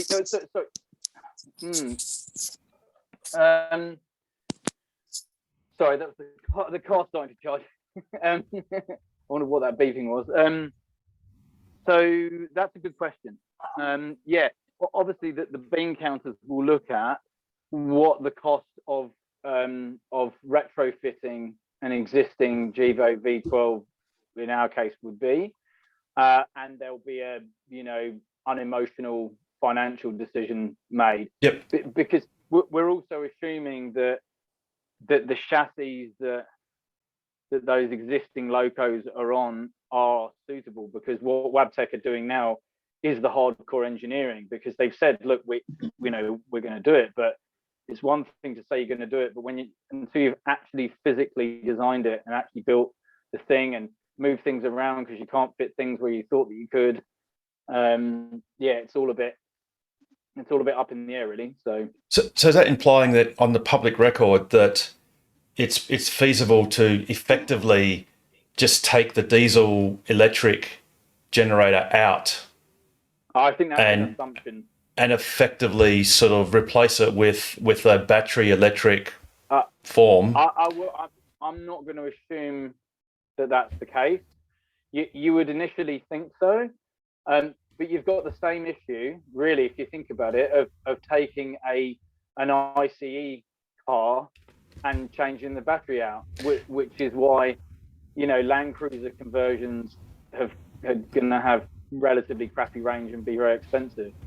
And the Hyundai Kona, and the Hyundai Kona is really an ICE car that's been retrofitted sort of in that sense. But it's a great initial step because then the bean counters can actually say, well, yes, we have a sunk cost in the loco, the diesel electric loco, and it may have a useful lifetime of another 20 years. But if you go on the basis that presumably hopefully your fuel cost should be lower, or your energy cost should be lower, particularly if you're using renewable energy, if you can. And you've also got green credits, as in carbon credits and all that sort of stuff that surrounds it. So maybe, Richard, you're right. Maybe the bean counters can say, well, we can replace the whole fleet, even though it's still got a viable lifetime, a residual lifetime, as is. There's a lot happening in the world now, and things are changing fast. So it's a bit of a moving target as well. So, what might seem financially unviable now might not in a year or 5 years' time. So, but no, that's a good question. I don't think anyone's anywhere near that stage yet, and the suppliers probably wouldn't even be interested just yet in even looking at that in any sort of real meaningful sense. We're very proud of you, Richard. It's a great effort. Great effort. We're proud. Look, all it was doing the research in the background and just literally the right person at the right moment. It just so happens that our GM of technology, or she was at the time, is just a really, really down-to-earth, approachable person who I've also convinced to get a Model 3. So, good work. But yeah, she's basically just a legend. So, and, I've got one question, Richard. Go on. I just got one serious question about your job, your new job. Is there any truth in the rumor that they have Oreos in the canteen? No, they ate them all. Oh, but there is Oreos put in there every day. There was a rumor. There's a rumor. Oh, okay. So, just want to see the. And have you got zip taps, like really nice zip taps in there? Sorry, I don't know what that Australian word is. A zip What tap, is it? like where you get Hot and cold water, hot and cold running water. Oh, wow. like a zip boil. Yeah, I know. You'd have those in the Drinking council. water, hot and cold drinking water. Yeah. They're decked out at BHP and Rio Tinto. No, we We don't. have hot We and do on cold site. and sparkling. Yeah, maybe Gina just. And Oh. sparkling. Wow. Yeah, we have sparkling. Sparkling's good. I work at BHP. Sorry? I work at BHP in the projects group. And Oh. I have heard about the locos that BHP are purchasing. It was in LinkedIn recently. Yeah, they got Well, new zip tabs. I designed. So- I designed and so- shipped Yes. that road backbone transmission That's it network. there. Thank you very much. So Richard, if you have a look on the screen there, you can get boiling, chilled, and sparkling, Yeah, they're good. Whoa. and it's It's a only very $6. reasonable $6,000. Definitely worth it over a long period of time. So if we go, Because Pete's done the servicing on sums on it. those It is works more out expensive. after 20,000 cups with gas, it's cheaper than buying bottled water. So, That they're the right, Pete. servicing on those things is more Oh, here we expensive than servicing an electric car. They Oh, break Russell. down Oh, that's all not the true, fucking Russell. time. That's Russell, mine's died twice and I've replaced a couple of pumps, cost a couple of $100, no problems. Yeah, you're doing it That's yourself when you call the Yeah, guy. absolutely. He charges you like an arm leg just to come out and look at it. Oh, absolutely. That's why I did it myself. And then if it doesn't work, well, I lost $200, but it saved me $1,000, so it worked. That's why he's a dentist. You can never see what he's doing. Yeah, oh, you need a filling. Yeah, there you go. No problems. Just whack another gold in there. Yeah, no problems at all. That's what dentists do. Oh, you need more work done. Hang on, let me just gash you first. Yeah, righto. Sounds great. rightio. So anyone else got anything for us? The Margaret River charger, I was in there today and it's all roped off. It sounds like it's working as all the covers appear to be on, but I see it doesn't even appear on PlugShare anymore. Well, sorry, Pete, did you say that you went there today Yes, and it's roped off? it's all roped off still, Yeah. but all Margaret River. Yeah. So appear to be on. Margaret River is roped off today Yes. Okay. I'm going on Sunday. Yeah, well, it was because Take long extension lead. Ken went past it the other day and actually got me some photos, and it was completely unroped off and completely working. So it's Well, roped off again. Yeah, if you go up the driveway, it's immediately on your right, Yes. and that's roped off there. I see a couple of cars went up past that and turned around and came, but they weren't Teslas; they were normal ICE cars. But are the bays if you roped stood next off? to them, they sounded like working, but No, that's an Yeah, old photo, Paul. That's an old Yeah, photo. but that's PlugShare Live at the moment, saying it's restricted, okay, I couldn't get it today. coming soon. Yeah. No, Yeah, you Paul. gotta That's have no, restricted them. no, Paul. That's irrelevant because in PlugShare, it's not possible for one of us and Oh, okay. someone who's not with Tesla. Yeah. Non-Tesla employees or people cannot put a Tesla supercharger plug on a PlugShare pin. So what they just do is they'll just call it Tesla. They'll call it restricted. They'll pretend that they are Tesla or with Tesla or involved with Tesla, but it's just an individual that's decided to put a pin in the hope that Tesla may adopt that pin, and they'll get some sort of satisfaction out of doing it first, having photos that are already there or whatever, because that can happen from time to time. But it's only Tesla has a direct relationship with PlugShare, so that the Tesla supercharger outlet icon is exclusively controlled by Tesla. So PlugShare do not allow someone to allege that there is a supercharger somewhere. Oh, You can Harold, navigate Harold- to Margaret River now, though. Yes, you can. So, but Peter, so Peter, you went to Margaret River today, and you observed that all bays were roped off, including the destination charges. It's roped off at the driveway. The actual bays. Yeah, because it says available three Yeah. of three. So Peter, so what you actually mean is that let me just get PlugShare up because I think there are. Peter, you know there's a shopping centre close up than Margaret River for your homes. Like you don't have to go that far. Well, you do if you want a good drive. Oh, okay. All right. So when you go to the Margaret River location at the moment on PlugShare, How'd you get back, Pete? Where'd you charge? Eaton. Oh, Eden. Yeah. I charged on the way down and the way back. Oh, good job. Okay, so when you go there, you'll see that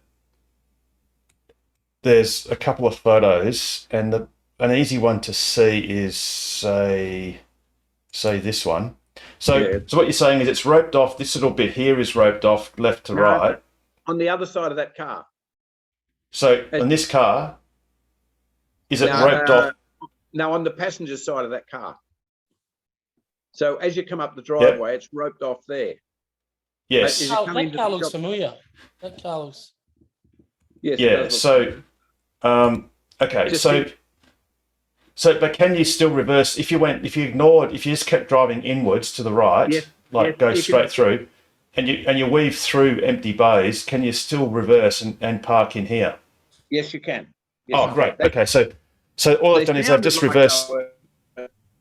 I didn't understand why it's all roped off, but if you stood next to the charger, it sounded like there was, some action in the charger. But yes. So Peter, so what you should have done is just you're not down there now, are you? You've just come back. No, I've just come home. Yeah. Oh, so if I understand this correctly, there is a rope across that access road, that the first turn right, the first turn, but all of the bays are accessible if you just sort of drove deeper into the underground section and then turned around and went round.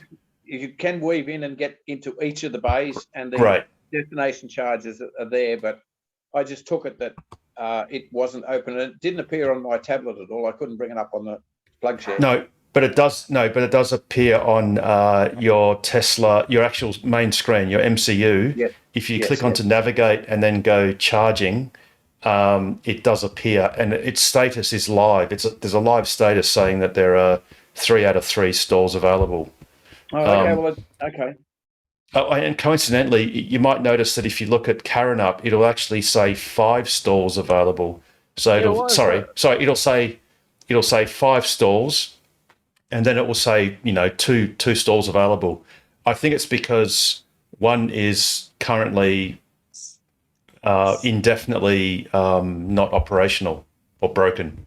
So Tesla have interestingly updated the pin to say that there are only 5 potential stalls because one is permanently disabled or temporarily or whatever you want to call it for the time being. Which one is it? I don't know. I haven't. To be honest, I haven't been to Karen-Up for weeks and weeks. So Harold, yes, Richard. You can only see 3 supercharger setups. You can't see Margaret River on your app on your phone. I know, because things happen slowly, and eventually Tesla will have it open on the app as well. It's just they probably haven't updated that on their database for app release or whatever they have to do. Yeah, it's a special section at Tesla where they've employing some old people to help produce those apps. Also, it just takes a bit of time. On the website, on the charging page, they've got about 26 hours to get that charger in Q1 left to go. So it's going to be, a pop-up charger, Russell. So that's the Perth charger. That's the Perth supercharger. Which is it's not going to make it. I'm sorry, it's not going to make it in Q1. Don't accept the apology, Harold. You need to try harder than that. I've been looking forward to it. I think it's going to happen. It's okay because Tesla's going to be about 1 quarter late, but that is 3 years earlier than the original Perth supercharger, which was promised in 2017, at the end of 2017 and 18 and 19 and 20, and we got it last year, the Karen-Up supercharger. So we have waited longer in the past than we're going to wait for the new one. But I can tell you that the new one's it's a great location, and it's not going to be too long, but it's obviously not going to be this quarter. Oh, do you know where it is, Harold? Sorry. So anyone got anything else to? What about that stuff? It's losing sorry, hang on. reception. I can't hear. Sounds Sorry. like Put the white noise on, Harold. No, I'm losing the picture. I'm sorry. Yeah, there you go. So Yeah. the Karen Just app like supercharges another on politician. Just like another politician. Full of the Karen app supercharges on the app show 5, but on the website it shows 6. Yes, because on the website the website's never live. It's just sort of the official designed nameplate details. But it's interesting that on the app on the map in the car they actually said 5. So clearly they're admitting, I guess, that one of the stations is going to be offline for quite a while, and it's frustrating to say 6 stations and then 3 available when one's broken and they don't know about it. So I hope that when it says 2 are available, it literally means that 3 are occupied, one's broken, and there are 2 available. But I haven't so been they there. can charge the overstay fees easier with 5 rather than 6. Yeah. Because you get charged extra. Yeah. Yeah. Let's just set your timer. That's Yeah, right, I because always once you got 3 people there, that's more than 50%. Yeah. Could be And it's always every time I've been, there's at least another 2 cars there. So Yes, it's very popular, but of course the most popular spot, sadly, are the 2 AC slots that people sit there and shop for hours, and people in other EVs get frustrated that all the Teslas are in the only charges that those EVs can use. Well, there's a way you can fix it, Harold. If they actually bought Yes. a Tesla, it probably wouldn't be a problem. Yeah, so just putting that out True. there. True. Otherwise, their and- companies could put their own charges if they wanted to put their own superchargers in, like Nissan. They might have some sort of like windy one you can do yourself or something. I don't know. I was going to say, and, like, smoke it a for, bit. for a Nissan Leaf that sort of gets charged gated, you could almost have one of those little one of those wind-up radios that you wind it a little bit, lift a little dynamo, and it'll run for about half an hour. So maybe you could do that with Nissan. Could bring those out hand cranked. That's almost like starting your car the old-fashioned They've method. signed the deal with Ryobi, and it's looking very promising. It's going to be headed up by the whippersnipper department, who we're going to do the hedge trimmers. We're going to take it over, but the whippersnipper department have come in with a better deal, and it's going to be an amazing car. I tell you, if I was Elon Musk, I'd be shitting myself right now. I tell you, I'd be very concerned. So. Well, this is true. It's going This to is be an amazing true. car. That's the next one that Pete's going to buy. Pete Tarrant's going to buy a Nissan Leaf with his money that he's saving. So, he's definitely locking in his Nissan Leaf. I tell you. There This you is go. true. There you go. Joe, what's in the sandwich today? Are we whacking a couple of biscuits in or what? Oh, there we go. Yeah, oh, I can't even see anything. It's blurred out. What's going on? Are we doing something special? Poor kids. There we go. Have you got? Can't Wait, we can't hear you. There we go. You're spotlighted. So show us a close up of the. Yeah, I can't, because my background's blurred. I'd have to make it my face, wouldn't I? There we go. Oh, there you go. what's that Oh, green nice. stuff? Oh, It's that that green one's, st- oh, that take one's for me. That's not a kid. but one. it's It's for me. so cruel. Making the kids go to school with that green stuff on there. No, they won't eat that. No, of course not. Dang. I've done the kids one, yeah. Oh, look at that. What triangles. soldiers today? Triangles. No Triangles. soldiers. No soldiers today. No. You Uh, make fun of me. Oh, we'll never make fun of you, Joe. We love the sandwich section. Well, Joe, Jared always makes fun of you because he is the consummate. So Just a matter of time before I find something on you, Murphy. what do you expect? I'm gonna have to start digging something up now, do you? And then every now and then Russell comes up, once every couple of weeks and just Yeah, goes. He's on. Oh yeah, that's Russell. So you can get the image of his prop that he has with him. It's pretty amazing. Yeah, is Yeah, we Russell don't need- treating this like a fly-in, fly-out circus, is he, Harold? 2 weeks on, 2 weeks off, 2 weeks I on. think he is. He's a bit casual about it. It's Yeah, I think he's gone from full time to part time to now he's just doing it on a casual basis. Because I know that Pete Petrosky will bring out a few more graphs when Russell's not around. Like the graphs will come out. There'll be some pie charts. So if Russell's there, it's like, oh, shut all that shit down. I'm not bringing any of that out because Russell will just subtract it, divide it up, chop it down. You know, Yeah, so, Russell but, does the fact checking, and he sometimes has alternate facts. Yeah, it's like fake news, some dodgy stuff. Actually, going on. Here we go. I've actually got something technical to talk about, but I was going to wait just before we're going to finish just to push that by another hour. But happy to. It's the head of the S band. The head of the S band. I'm happy to talk about now if you like. Yeah, sure. Let me just check something first. Oh, that's okay. Yeah, go, Russell. Actually, Norm, I was just thinking about you. You asked a question about a spare tire before. Yes. I thought of a way that you could solve that and still take the spare tire. Just leave one of your loved ones behind. Okay. And then Good just idea. travel with the 3 instead of the 4. And that way you got room for the tire. There you go. Well, I'm lucky there's just the 2 of us, so we no loved ones, so we got a lot of space. Oh, there you go. Take Oh, back seat. Just the back seat will do. Yeah, exactly. There you go. Yeah. So go, Russell. You got something technical that we're going to discuss. Yeah, We're going to go down a rabbit hole. Oh, here we Well, go. while I'm talking, I've just sent you a picture as well. Maybe don't show it to you, look at it, but I Is it managed new? to snap that of the trooper himself. So if you want to show everyone. There's a couple of ladies on the Anyway. panel, so maybe we should hold off on. Carmen's not she's a elegant lady. Doesn't want to see props. No, that's okay. I'm going to just bring this up. Don't. No. I'm going to bring it up myself to have a look first, and then I'll just check it. You censor it. You're like the censor of the government. Come on, free speech, man. Oh, we're going to get into that later, because Elon Musk is a great advocate of free speech. He is. Yeah. Well, Oh, that got me into trouble.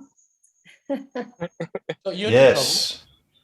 trouble. Is We're going to talk about that later. Hey, is this? Did you get? Is it the RA? No, Jared. We're going to talk about that when we're on pause. Oh, it's not the- No one you know or heard of. oh, good. Okay. Sort by date. There's been some issues. Where's the most? Oh, right. Yeah, I thought that's what I saw. Nigel's got a black belt. Okay. So my question is about so as you're aware, I've got a solar system which is also contains a battery, and my battery is a little bit different to other people's batteries because it's it doesn't have an inverter. So there's the AC ones like the Tesla wall Powerwalls, they've got their own inbuilt inverter, where mine's just a straight DC battery. So it's DC coupled. Yeah. So what that means is my house has a 5 kilowatt inverter, which means that I can run 5 kilowatts through that from my solar direct to the house and not use grid power. But in addition to that, any surplus power generated by the panels can go to the battery. So sometimes I get up to about 9 kilowatt hours of power, like at one time. Kilowatts. So yeah, so I get 5 and a bit through the inverter to the house and another 4-ish straight to the battery. Yep. And what happens is once the battery gets completely full, it pretty much cuts that power off and then caps my power output from the panels to 5 and a bit kilowatts, right?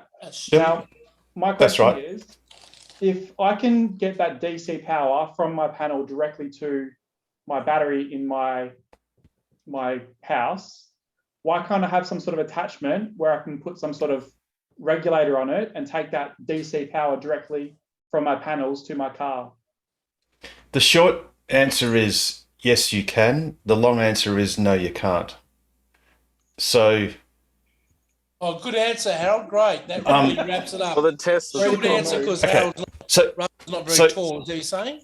So I'm fairly familiar with Fronius inverters and BYD energy batteries, and you can connect a BYD stack of batteries to a Fronius inverter, and the Fronius will, and it does just as you described, Russell. It'll do multi-flow, so you can over panel or well within the STC limits, or if you don't want to claim STCs, then you can go up to 50% over paneled. Yep. So and the inverter does all the magic. And in fact, there's not a lot of magic when it comes to batteries, because you can actually charge, providing your solar system isn't too big, you can basically just connect panels straight to your battery, and the voltage is effectively determined by how quickly the batteries can absorb the energy. And if they're sort of like in a low state of charge, the voltage sags down. As they start topping up, the voltage sort of rises. But anyway, forgetting all of that, the BYD batteries that you connect to, say, like a Fronius inverter, all that stuff has been done. There's a battery management system. The Fronius talks to the BYD talks to the Fronius backwards and forwards. It works out various parameters. There is nothing stopping you technically having the equivalent of a CCS plug, like you have at a DC charger, plug it into your car, establishing a protocol, establishing safety parameters such as you've got earth continuity, you've got there's no short circuit between earth and positive or earth and negative. The contactor in your car could then close, so it presents the DC, the isolator in the car, in the battery, in the pack, can close and present 400 volts or 380 volts of battery to your inverter, and your inverter could treat your car's battery just like it would treat a BYD home storage battery. And you could during the daytime it would charge it up to a certain level, and at night time it would discharge it down to a certain level. And it actually, and it means, like for instance, Nissan, who Jared's mentioned lovingly earlier, they do offer for their Leaf a vehicle to grid or home system, and it's a very reasonable $15,000, I think, or maybe that's wrong. Maybe it's only $9,000 or $12,000. You get 2 free batteries though. But what that very so-called very advanced system is doing is nothing different to if you had a simple little bit of electronics to make your car look to an inverter like it was just a battery storage system. And that technology is actually very simple. That's what I thought, because I looked into it and I thought what you're saying then, I sort of come to that conclusion as well. And I looked at the parts, thought that's not overly expensive either. I could do that myself, technically. Yep. But what's the drawback? Like, why isn't it a thing?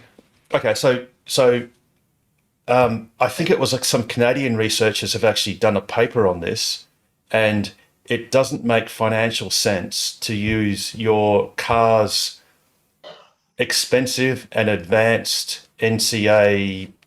Well, some of the Teslas are LFP, so that's another story, but it doesn't make a lot of sense using very expensive batteries on wheels to use as backup storage or energy storage, or actually to have it's arbitrage for your house. I'm not trying to power my house. I'm trying to take advantage of the shedded energy from the panels that it's disappearing. Oh, sorry, yeah, I got you. Yes, 9 kilowatts. I can only take, once the battery's full, it goes down to 5. Yeah, well, yeah, right. Yeah, that's right. Whereas you could put the whole 9 kilowatts straight into your battery, into your car. So once the battery's full, my graph of production just flatlines down and levels off at 5, and that energy that it's still producing gets shared. So what I want to do is essentially say, okay, well, no, my battery's actually 70 kilowatt hours, not 15, and start topping up the car battery instead of just losing energy. So the only thing you could do then is because if I could take a CCS2 connector from the battery itself and then plug that directly in and charge the battery and then charge the car from the battery. Yes. That's doable or not? No, well, if you got a Tesla, it's probably hard. If you got something like a Kona, you could hotwire it straight in, and that's not a recommendation. That's just a possibility. That's just thinking out aloud. The Tesla would probably notice if you jam a DC into it, But this system, it would cost. But what's the difference between a DC like that and the one down at O'Connor that they built with the chip fat? Like that's still DC output, right?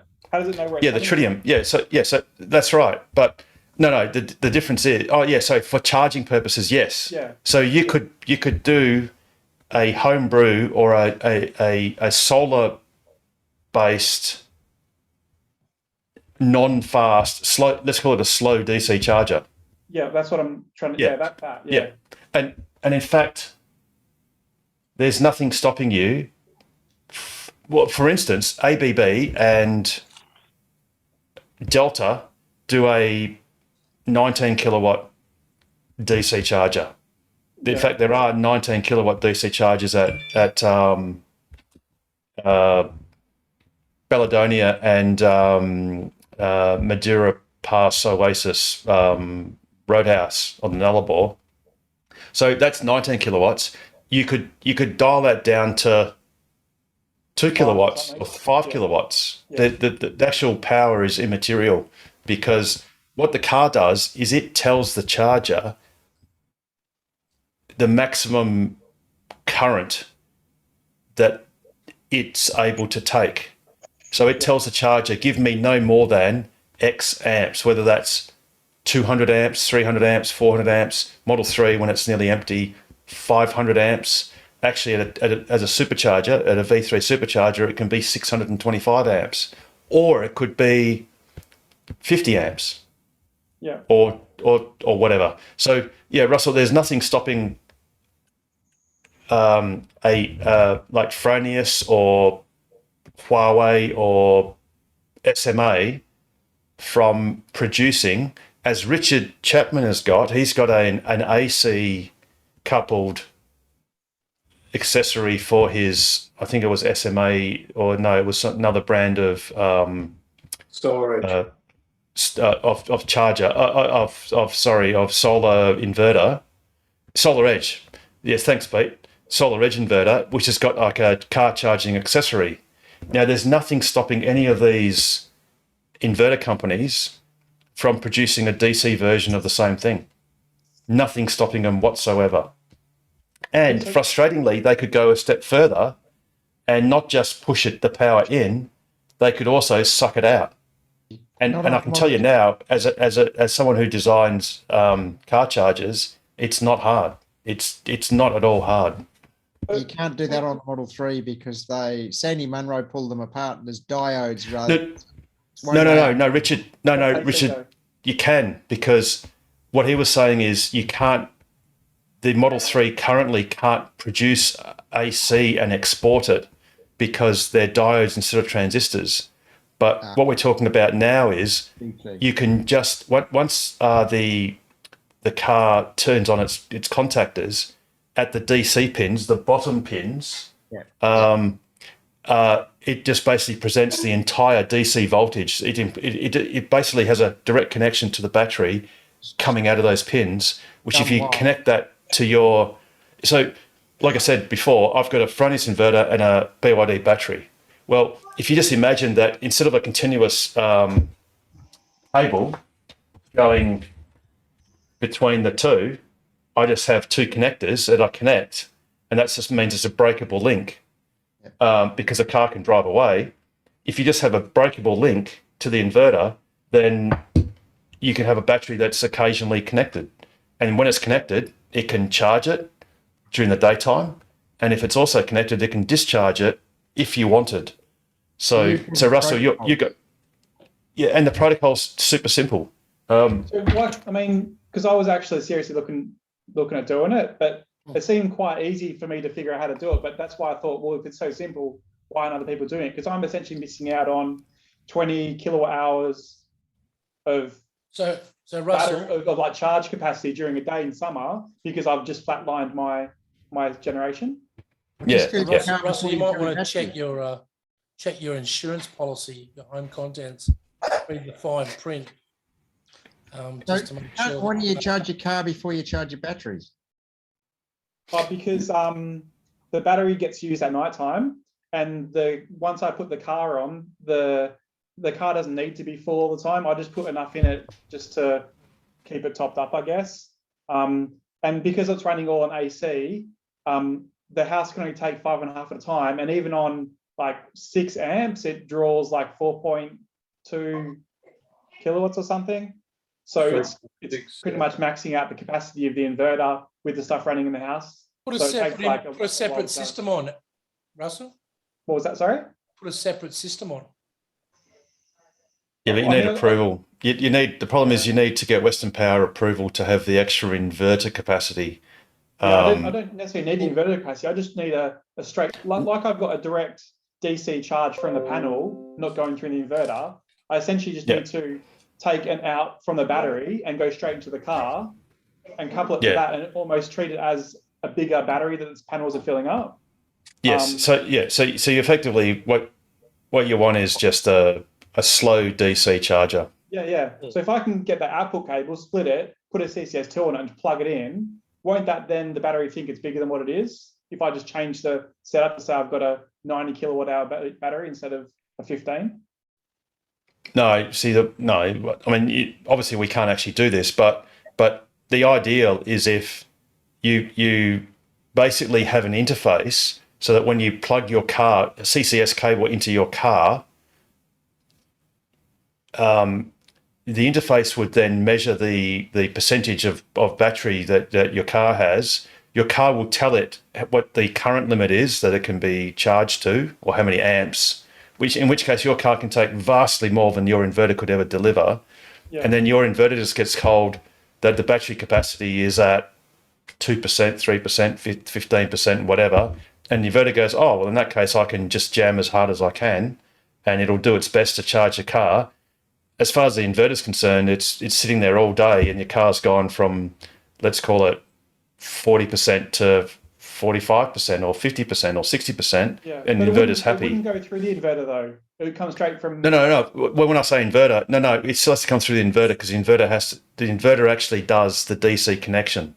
So, and there's times when, depending on what your string voltage is, how many panels you have in series, the voltage will be higher. Your panel voltage will be higher than your battery voltage.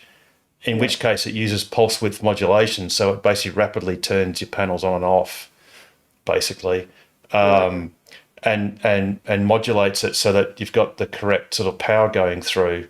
Although, actually, to be honest, with solar panels, it's just as likely just to effectively directly connect the panels to your battery, and your battery, all it does is it just naturally drags down the voltage. But I think Pete's probably got a bit more knowledge than I have. But you have MPPT trackers, so there's a sweet spot in panels. Each panel setup has a sweet spot, and I think the inverters actually hunt, and they sort of like manipulate the voltage that the panels are clamped to, and they measure the current that the panels are producing, and there's effectively like this sweet spot of voltage and current. And if you don't get that optimized, you don't get the full power potential out of the energy falling on the panels. So very smart inverters will sort of do a little bit of a hunt. And I think there are even smarter ones that there can sometimes be two sweet spots and one's better than the other. So they actually hunt a bit further away and get the global maximum optimum position, not this local one. But anyway, we're getting a bit too far in the weeds there. But they'll go a little bit more one way and a little bit less the other way, just to test to see if it is a local, if it's stuck on a local, or whether there's another global maximum power point that's higher. Yeah. Okay, so in summary, is this something I should just forget about, or is this something that I could actually? Yes. No. Forget it. Put it this way: I'm an electronics engineer. I'm a member of. I think it's CHRLN. It's the Fast DC Charger conglomeration. So I've got access to all of the protocols, all of the research papers, all that sort of stuff. I could technically make my own fast DC charger and therefore do this stuff. And I must admit, I'm sort of a bit frustrated because no one else is doing it. And I know it's not hard, but these things can be complex because you've got safety issues. You've got masses of energy that's available. You know, the fuse on a Model S, on the Model S Plaid, is made of Inconel, which is one of the toughest metals known to man. And it's got a hold, I think it's 1400 amps, you know, so we got serious amounts of energy, and that's at 1400 amps at 400 volts. That's a stupendous amount of energy, and it's DC. So the problem with DC is if you get an arc, and I happen to know someone, and I'm not admitting to anything, that has observed pulling apart a solar connector, and you've got like 600 volts of DC, and the arc never extinguishes. It's like a Jacob's ladder. So you can draw an arc sort of, you know, a foot, a gap, because once you ionize the air, it just keeps ionizing. And when it's ionized, it's got a very low resistance. So you can draw a DC arc a very long way, which is why DC isolators are much bigger than AC ones. Because AC, you've got the zero cross. You've got 0 volts, 0 amps, mostly, you know, 50 times a second. So the arc can extinguish quite quickly. DC, it just keeps going. So yeah, it's very potentially dangerous, and you've got to be careful.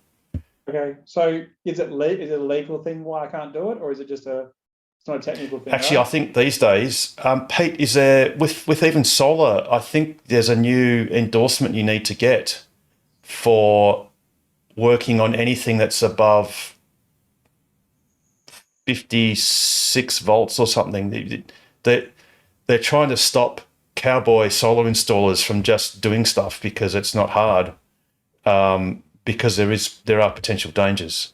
So the world is becoming smaller and smaller for doing things like this, because you need to actually do proficiency courses and get like a safety ticket to do some of this stuff. So yeah, you need to be a Clean Energy Council accredited installer to begin with, yeah, which is not hard, but yeah, but there's you've got to be an electrician first, a licensed electrician, and that's the minimum entry requirement to do the Clean Energy Council accredited installer course. Yep. So yeah, the short answer of that the short version of that very long answer is no. Just but it's that not energy that my panels are producing above the inverter capacity and is wasted. Is all gone. Yep. So and effectively your inverter basically just goes, it pulse width modulates, and it literally turns your panels on and off many times a second to effectively waste the photons. So when the photons hit your panel, they probably, rather than moving electrons, they probably just get absorbed as heat. So it's probably just heating your panel and shading your roof and nothing else. Okay. So unfortunately. So is that it for the rest of eternity, or is that think in the future there might be No. Look, Solar Edge have made a DC coupled, an AC accessory for their inverters. I don't see any reason why inverter companies won't come out with a DC version. So for instance, and I don't want to keep banging on Fronius because it's not about commercial whatever, but I know, for instance, their Gen 24 10 kilowatt inverter, you can panel it, notwithstanding the STC requirement, which is, I think, is that 30%, Pete? You can go 30 over? 33. That inverter can, for instance, be over paneled 50%. So the 10 kilowatt inverter can accept 15 kilowatts of panels. It's got what's called multi-flow. So it can either produce, and it's a hybrid inverter, so you can connect a battery to it. It can produce as, say, 5 kilowatts of AC and divert 10 kilowatts of DC into a battery, or 10 kilowatts of AC it can manufacture up to and divert the remaining 5 kilowatts to the battery, or anything in between. So in a sense, if your battery's not full and your house is hungry, that inverter can transform or accept 15 kilowatts of solar and put it between your house and your battery. Yeah, okay. So for So- the moment, the only real way I can get around it is to get a 10 kilowatt inverter and then charge my car from AC rather than DC, right? That's And to you get around could you could apply for it. Something you could do if you've got an approved solar installer to play with your house is you could buy a product such as like a Bluetti or something like that, which is a solar rechargeable portable battery pack, which has its own inverter. So what you could do is take a few panels off one of your strings and stick it to this. And this is not grid connected because it's literally portable. Portable battery pack with inverter and store it. And then once it's full, you then just plug your UMC into it and plug the UMC into your car and charge. But that's just too laborious. But would that still work because is that grounded or not? No, what they do is there's no grounding, but the Bluetti, in fact, there's a YouTuber called Yehu Garcia. I'll get his channel in a sec. There's a connector. This is an American version, but you can get, I'm pretty sure you can get the Australian version. They basically connect neutral to earth, and that then fixes the issue. Because an islanded off generator or battery pack or battery system inverter has no real earth. There is no earth. It's just reference to neutral. But that means I'd have to either put more panels in or take 2 panels or 3 panels off the system. Yeah. So you have your string. So you divert part, because basically what you're saying is you've got, sorry, what was it? 9 kilowatts of panels? I got 10. No. I got 10 on the roof. Yeah. But your inverter is only a 5 kilowatt inverter because that's what you can apply for. Yeah. Well, by the way, you could actually up the inverter. Is this right, Pete? To 8.2, 8.2, and it should be 8.2. And Western Power should just approve that on spec without whinging. So you're on three phase? Yeah. Yeah. Okay. But I'd like to the mention economic. something about my inverter when you finish, Harold. Go ahead. Oh yeah, sorry. Very quickly. But the economic story is probably just be happy with what you've got and don't worry about the waste. Because in winter, of course, there won't be any waste because you'll struggle to get 5 kilowatts anyway, and you'll be happy to have the extra panels in winter. In summer, it's just heating up your roof. There's not much else to say. Well, in winter, I charge between 11 and 11 o'clock to charge the battery at 30% off. So. And thanks for that segue, because what I did forget, I neglected to remind everyone, is that if you have bought your car in your own name and that name is also the one you used for your Synergy account, do Google Synergy EV tariff, because as Russell just said, your whole house gets a 30% discount between 11 p.m. and 4 a.m. Monday to, 7 days a week. And there's no sting in the tail, unlike some other power shifting tariffs where you have the smart home tariff where you get stung 51 or 52 cents per unit between 3 p.m. and 9 p.m. Monday to Friday. So the Synergy EV tariff is one where there's a discount for the entire house and no other penalty. Although there is a small setup cost of about $100, which you get some of that back over time. But yeah, thanks for that reminder, Russell. And Norm, go with what you were going to say. Yeah, so I've got a 10 kilowatt inverter, which we got last year, Fronius. And originally we had 4 BYD batteries. Yes, HVMs or HVSs? They are 2.75 something kilowatt hours. So now I think they're HVS. They're HVMs. Yep, they're the good ones. Yep. So, and then lastly, when we got our Tesla, we've just had the Tesla charging box fitted. Now, in our case, our garage is a little bit remote from the main switchboard. So previously they ran the cable that the inverter uses to feed the grid or feed the house. And when they fitted the charger for the car, they didn't actually have to run another cable to the switchboard. They just modified the little subboard that was below the furnace inverter and put the extra breakers in there, the earth leakage breaker and the other overcurrent breaker. Yes. And so in effect, it connected up directly to the inverter and the cable that runs to the. Now, I was under the impression that that would work automated. When there's excess power, it would just charge the car. No. There's no automation built in. I was No. quite disappointed there because they were telling me about the fact that you had the option of running an electric hot water system off the furnace. Yes. Yes. And That's I thought called that the. could be automated.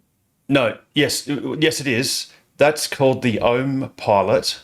So the Ohm Pilot is connected via Modbus or RS485. It's a data cable to the inverter, and what the Ohm Pilot can do is you generally connect that to a resistive load, such as a conventional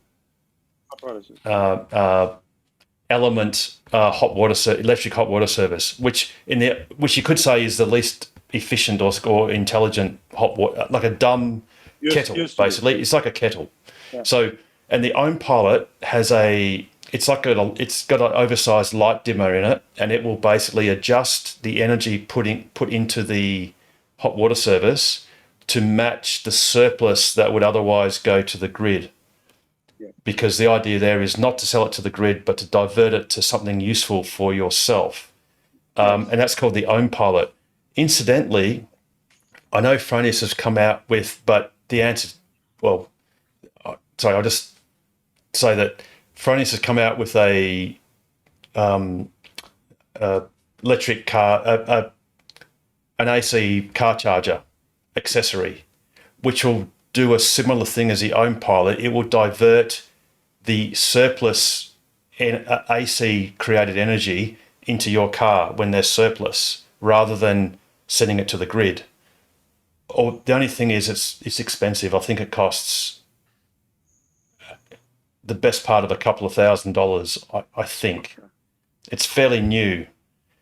And then, of course, the question there is, as Pete has demonstrated several shows ago, that it takes a lot of surplus solar to make up the $2,000 that you've effectively prepaid for this clever apparatus, when all you had to really do was probably on a summer's day just hook up a 10 amp outlet or a 15 amp or your high power wall connector and dial down the current to whatever. If you've got 3-phase, it might be 5 amps. If you've got single phase, it could be 15 amps or something like that. A lot of these things can technically be done, but a lot of them can't economically be done at the moment. So, but yeah, Fronius does do what they call the Ohm Pilot, which is for dumb hot water services or other things. But then, these days you're better off buying one of those heat pump hot water services, which are amazing because they have a coefficient of performance of 5, which means as long as your solar panels are more than 20% efficient, it's actually more efficient to have a solar panel go to a heat pump hot water service than it is to have like a solar heart effectively of the same panel size on your roof. Buying one of those iStores, is that they're those ones, aren't they? I can highly recommend it, Russell. And because we got a instantaneous gas heater at the moment, but I was going to replace it, but I wasn't sure how long they last for. I didn't want to be in a situation Russell, where the water. Sorry, yep. Yeah, just hang on 2 seconds. I just could put on pause. Apologies for those in YouTube land. And welcome back, everyone. That only took half an hour, Russell. That was awesome. Yeah. So go, Russell. On the question about the heat pump stuff. So I've got a instantaneous gas heater at the moment. My question was, does anyone know how long they typically last for? Because I don't want to be in a situation where it breaks and I'm like, oh shit, I've got to replace it, and then I've got to buy another one where I really want to get gas off. What you can do, Russell, so they typically last between 5 and 7 years, but some of them go longer. But what you can do is, if your hot water system goes down, you can have the plumber come in and put in a temporary one. You don't want to be in a situation where you lose hot water, you've got to have it straight away, and the plumber comes, and they always have the instantaneous gas or the instantaneous electric heaters because they're the stock. easiest to fit, Yeah. and they're the cheapest as well. And they'll just by default say, "Oh, I've got one in the truck now. You can have hot water now," and they whack that in, and then you end up paying the price because they're by far the most expensive to run. Yeah. Here's a great question for you, Russell. Do you have gas hot plates? Yes. And you've Waste got of money. instant hot water service, right? Yes. And that's the only gas appliances you're using. Yes. Waste of money. Okay. Yeah. It's easy. The solution is easy. Hashtag electrify everything. So That's what I want to do. Yeah. Get rid of the gas. Don't Turn the even gas have off. gas in the house. Shut and the go. gas down. I'm concerned about the carbon monoxide produced when I'm cooking gas for the Yes. children in the house. That's Yes, my biggest concern. Yep. So it's really simple. Go to the shops, buy yourself an induction cooktop. The great news is, in the old days, induction compatible pots and pans used to be extraordinarily expensive. Now you can go and get them at Big W for like $10. You And it's can got- get a yep. stock pot for $10 from Big W, Yep. one that's like 8 litres, and you can get a set of 3 pans for, what was it, $9 or something? Yeah, Ridiculous. all the ones we've got already in At Kmart. But the you one that really I need have a to- question about. You need to check with induction that you've got the right pot, in the sense of you get one pot, fill it up with a litre of water, and fill another pot up with a litre of water, and see which one boils quicker. And No. What you do to Hey, check, fine. you just get a magnet. get a No, you magnet. just get a magnet, and if it sticks to the bottom of your pot Yeah. without blue tack, it's compatible. So anything that's like cast iron, completely compatible. And anything that a fridge magnet or a magnet will stick to the bottom is compatible. If it's pure aluminium, it's not compatible. No. But anything that's ferromagnetic is compatible. But Do you they're know all how- labelled, and even we IKEA. Yep. bought a whole lot of dish, what are they called? I can't remember, some brand of thing. And then we had a problem with our induction. It wasn't a problem. Renee left the spoon on the unit and it came up with an F error. And all it was a guy came out and he just took the spoon off the induction. And while he Yep. was there, he educated us and showed us that the Miele pot, which their brand works really well with their product, he put a litre of water in each pot, and the Scampan, that's the name of the brand. Scanpan, And he yeah. filled up Scampan, and he filled up the Miele one. We weren't going to use the Miele one. We were going to use Scampan. And then he said, look, set the timer. And within 3 minutes, the Miele one was boiling. 6 minutes, the other one was boiling. It was 2 minutes difference between each pot. And that's what he educated us on, which is a better product. So total disclosure. We turned our gas off 7 years ago, Russell. Gas is a waste of money. So total disclosure there, Jared has been brought to you by Miele, and he's in a commercial relationship with Miele. 100%. The Miele, the new Miele, But you pay the double. new Miele dishwasher, which has 16 wash cycles and does Wi-Fi, is amazing. Absolutely changed my life. Absolutely. When you want to talk about using excess power, you can turn on the Miele dishwasher remotely on your phone, turn your washing machine on, your dishwasher on, and it will run. It's fantastic. Right, we Talk might have about to- cash for comment. Please, as a, Anyway, we we got might have to stop for a minute 'cause, induction cooktop last week. So the last thing that we had on gas was just the cooktop. So, and we don't have reticulated gas, so it's just gas bottles. So we got rid of it. We ran out of gas, so I put in an induction cooktop for this $10 stock pot from Big W. Only filled it up with about this much water, cold water, turned it on to boost, and literally within 3 seconds, it started having those micro bubbles in it. That's how quickly it. induction is the most efficient way of cooking, most efficient way of doing anything. Gas is such a facade. Actually, I think they call the gas the liberal gas because it's just all fake. So Oh, I think we're we- supposed to finish that up. Anyway, we'll move on to Andrew's question in the comments. Yes, I was just going to say, yeah, I just saw that. Thanks, Russell. I was just going to interrupt briefly, but we'll get back to induction and electrifying everything. But Andrew's just asked that he's found that his fans are operating on a regular basis after he's parked the car up to as many as 30 minutes. And it's not the aircon, obviously, because that's off. Now, the short answer is that's actually quite normal. Now, there can be two reasons. It can be that the car just wants to cool the batteries down, and it sometimes does that sort of idiosyncratically. The other thing is what you might have also done is plug the car in to charge it. And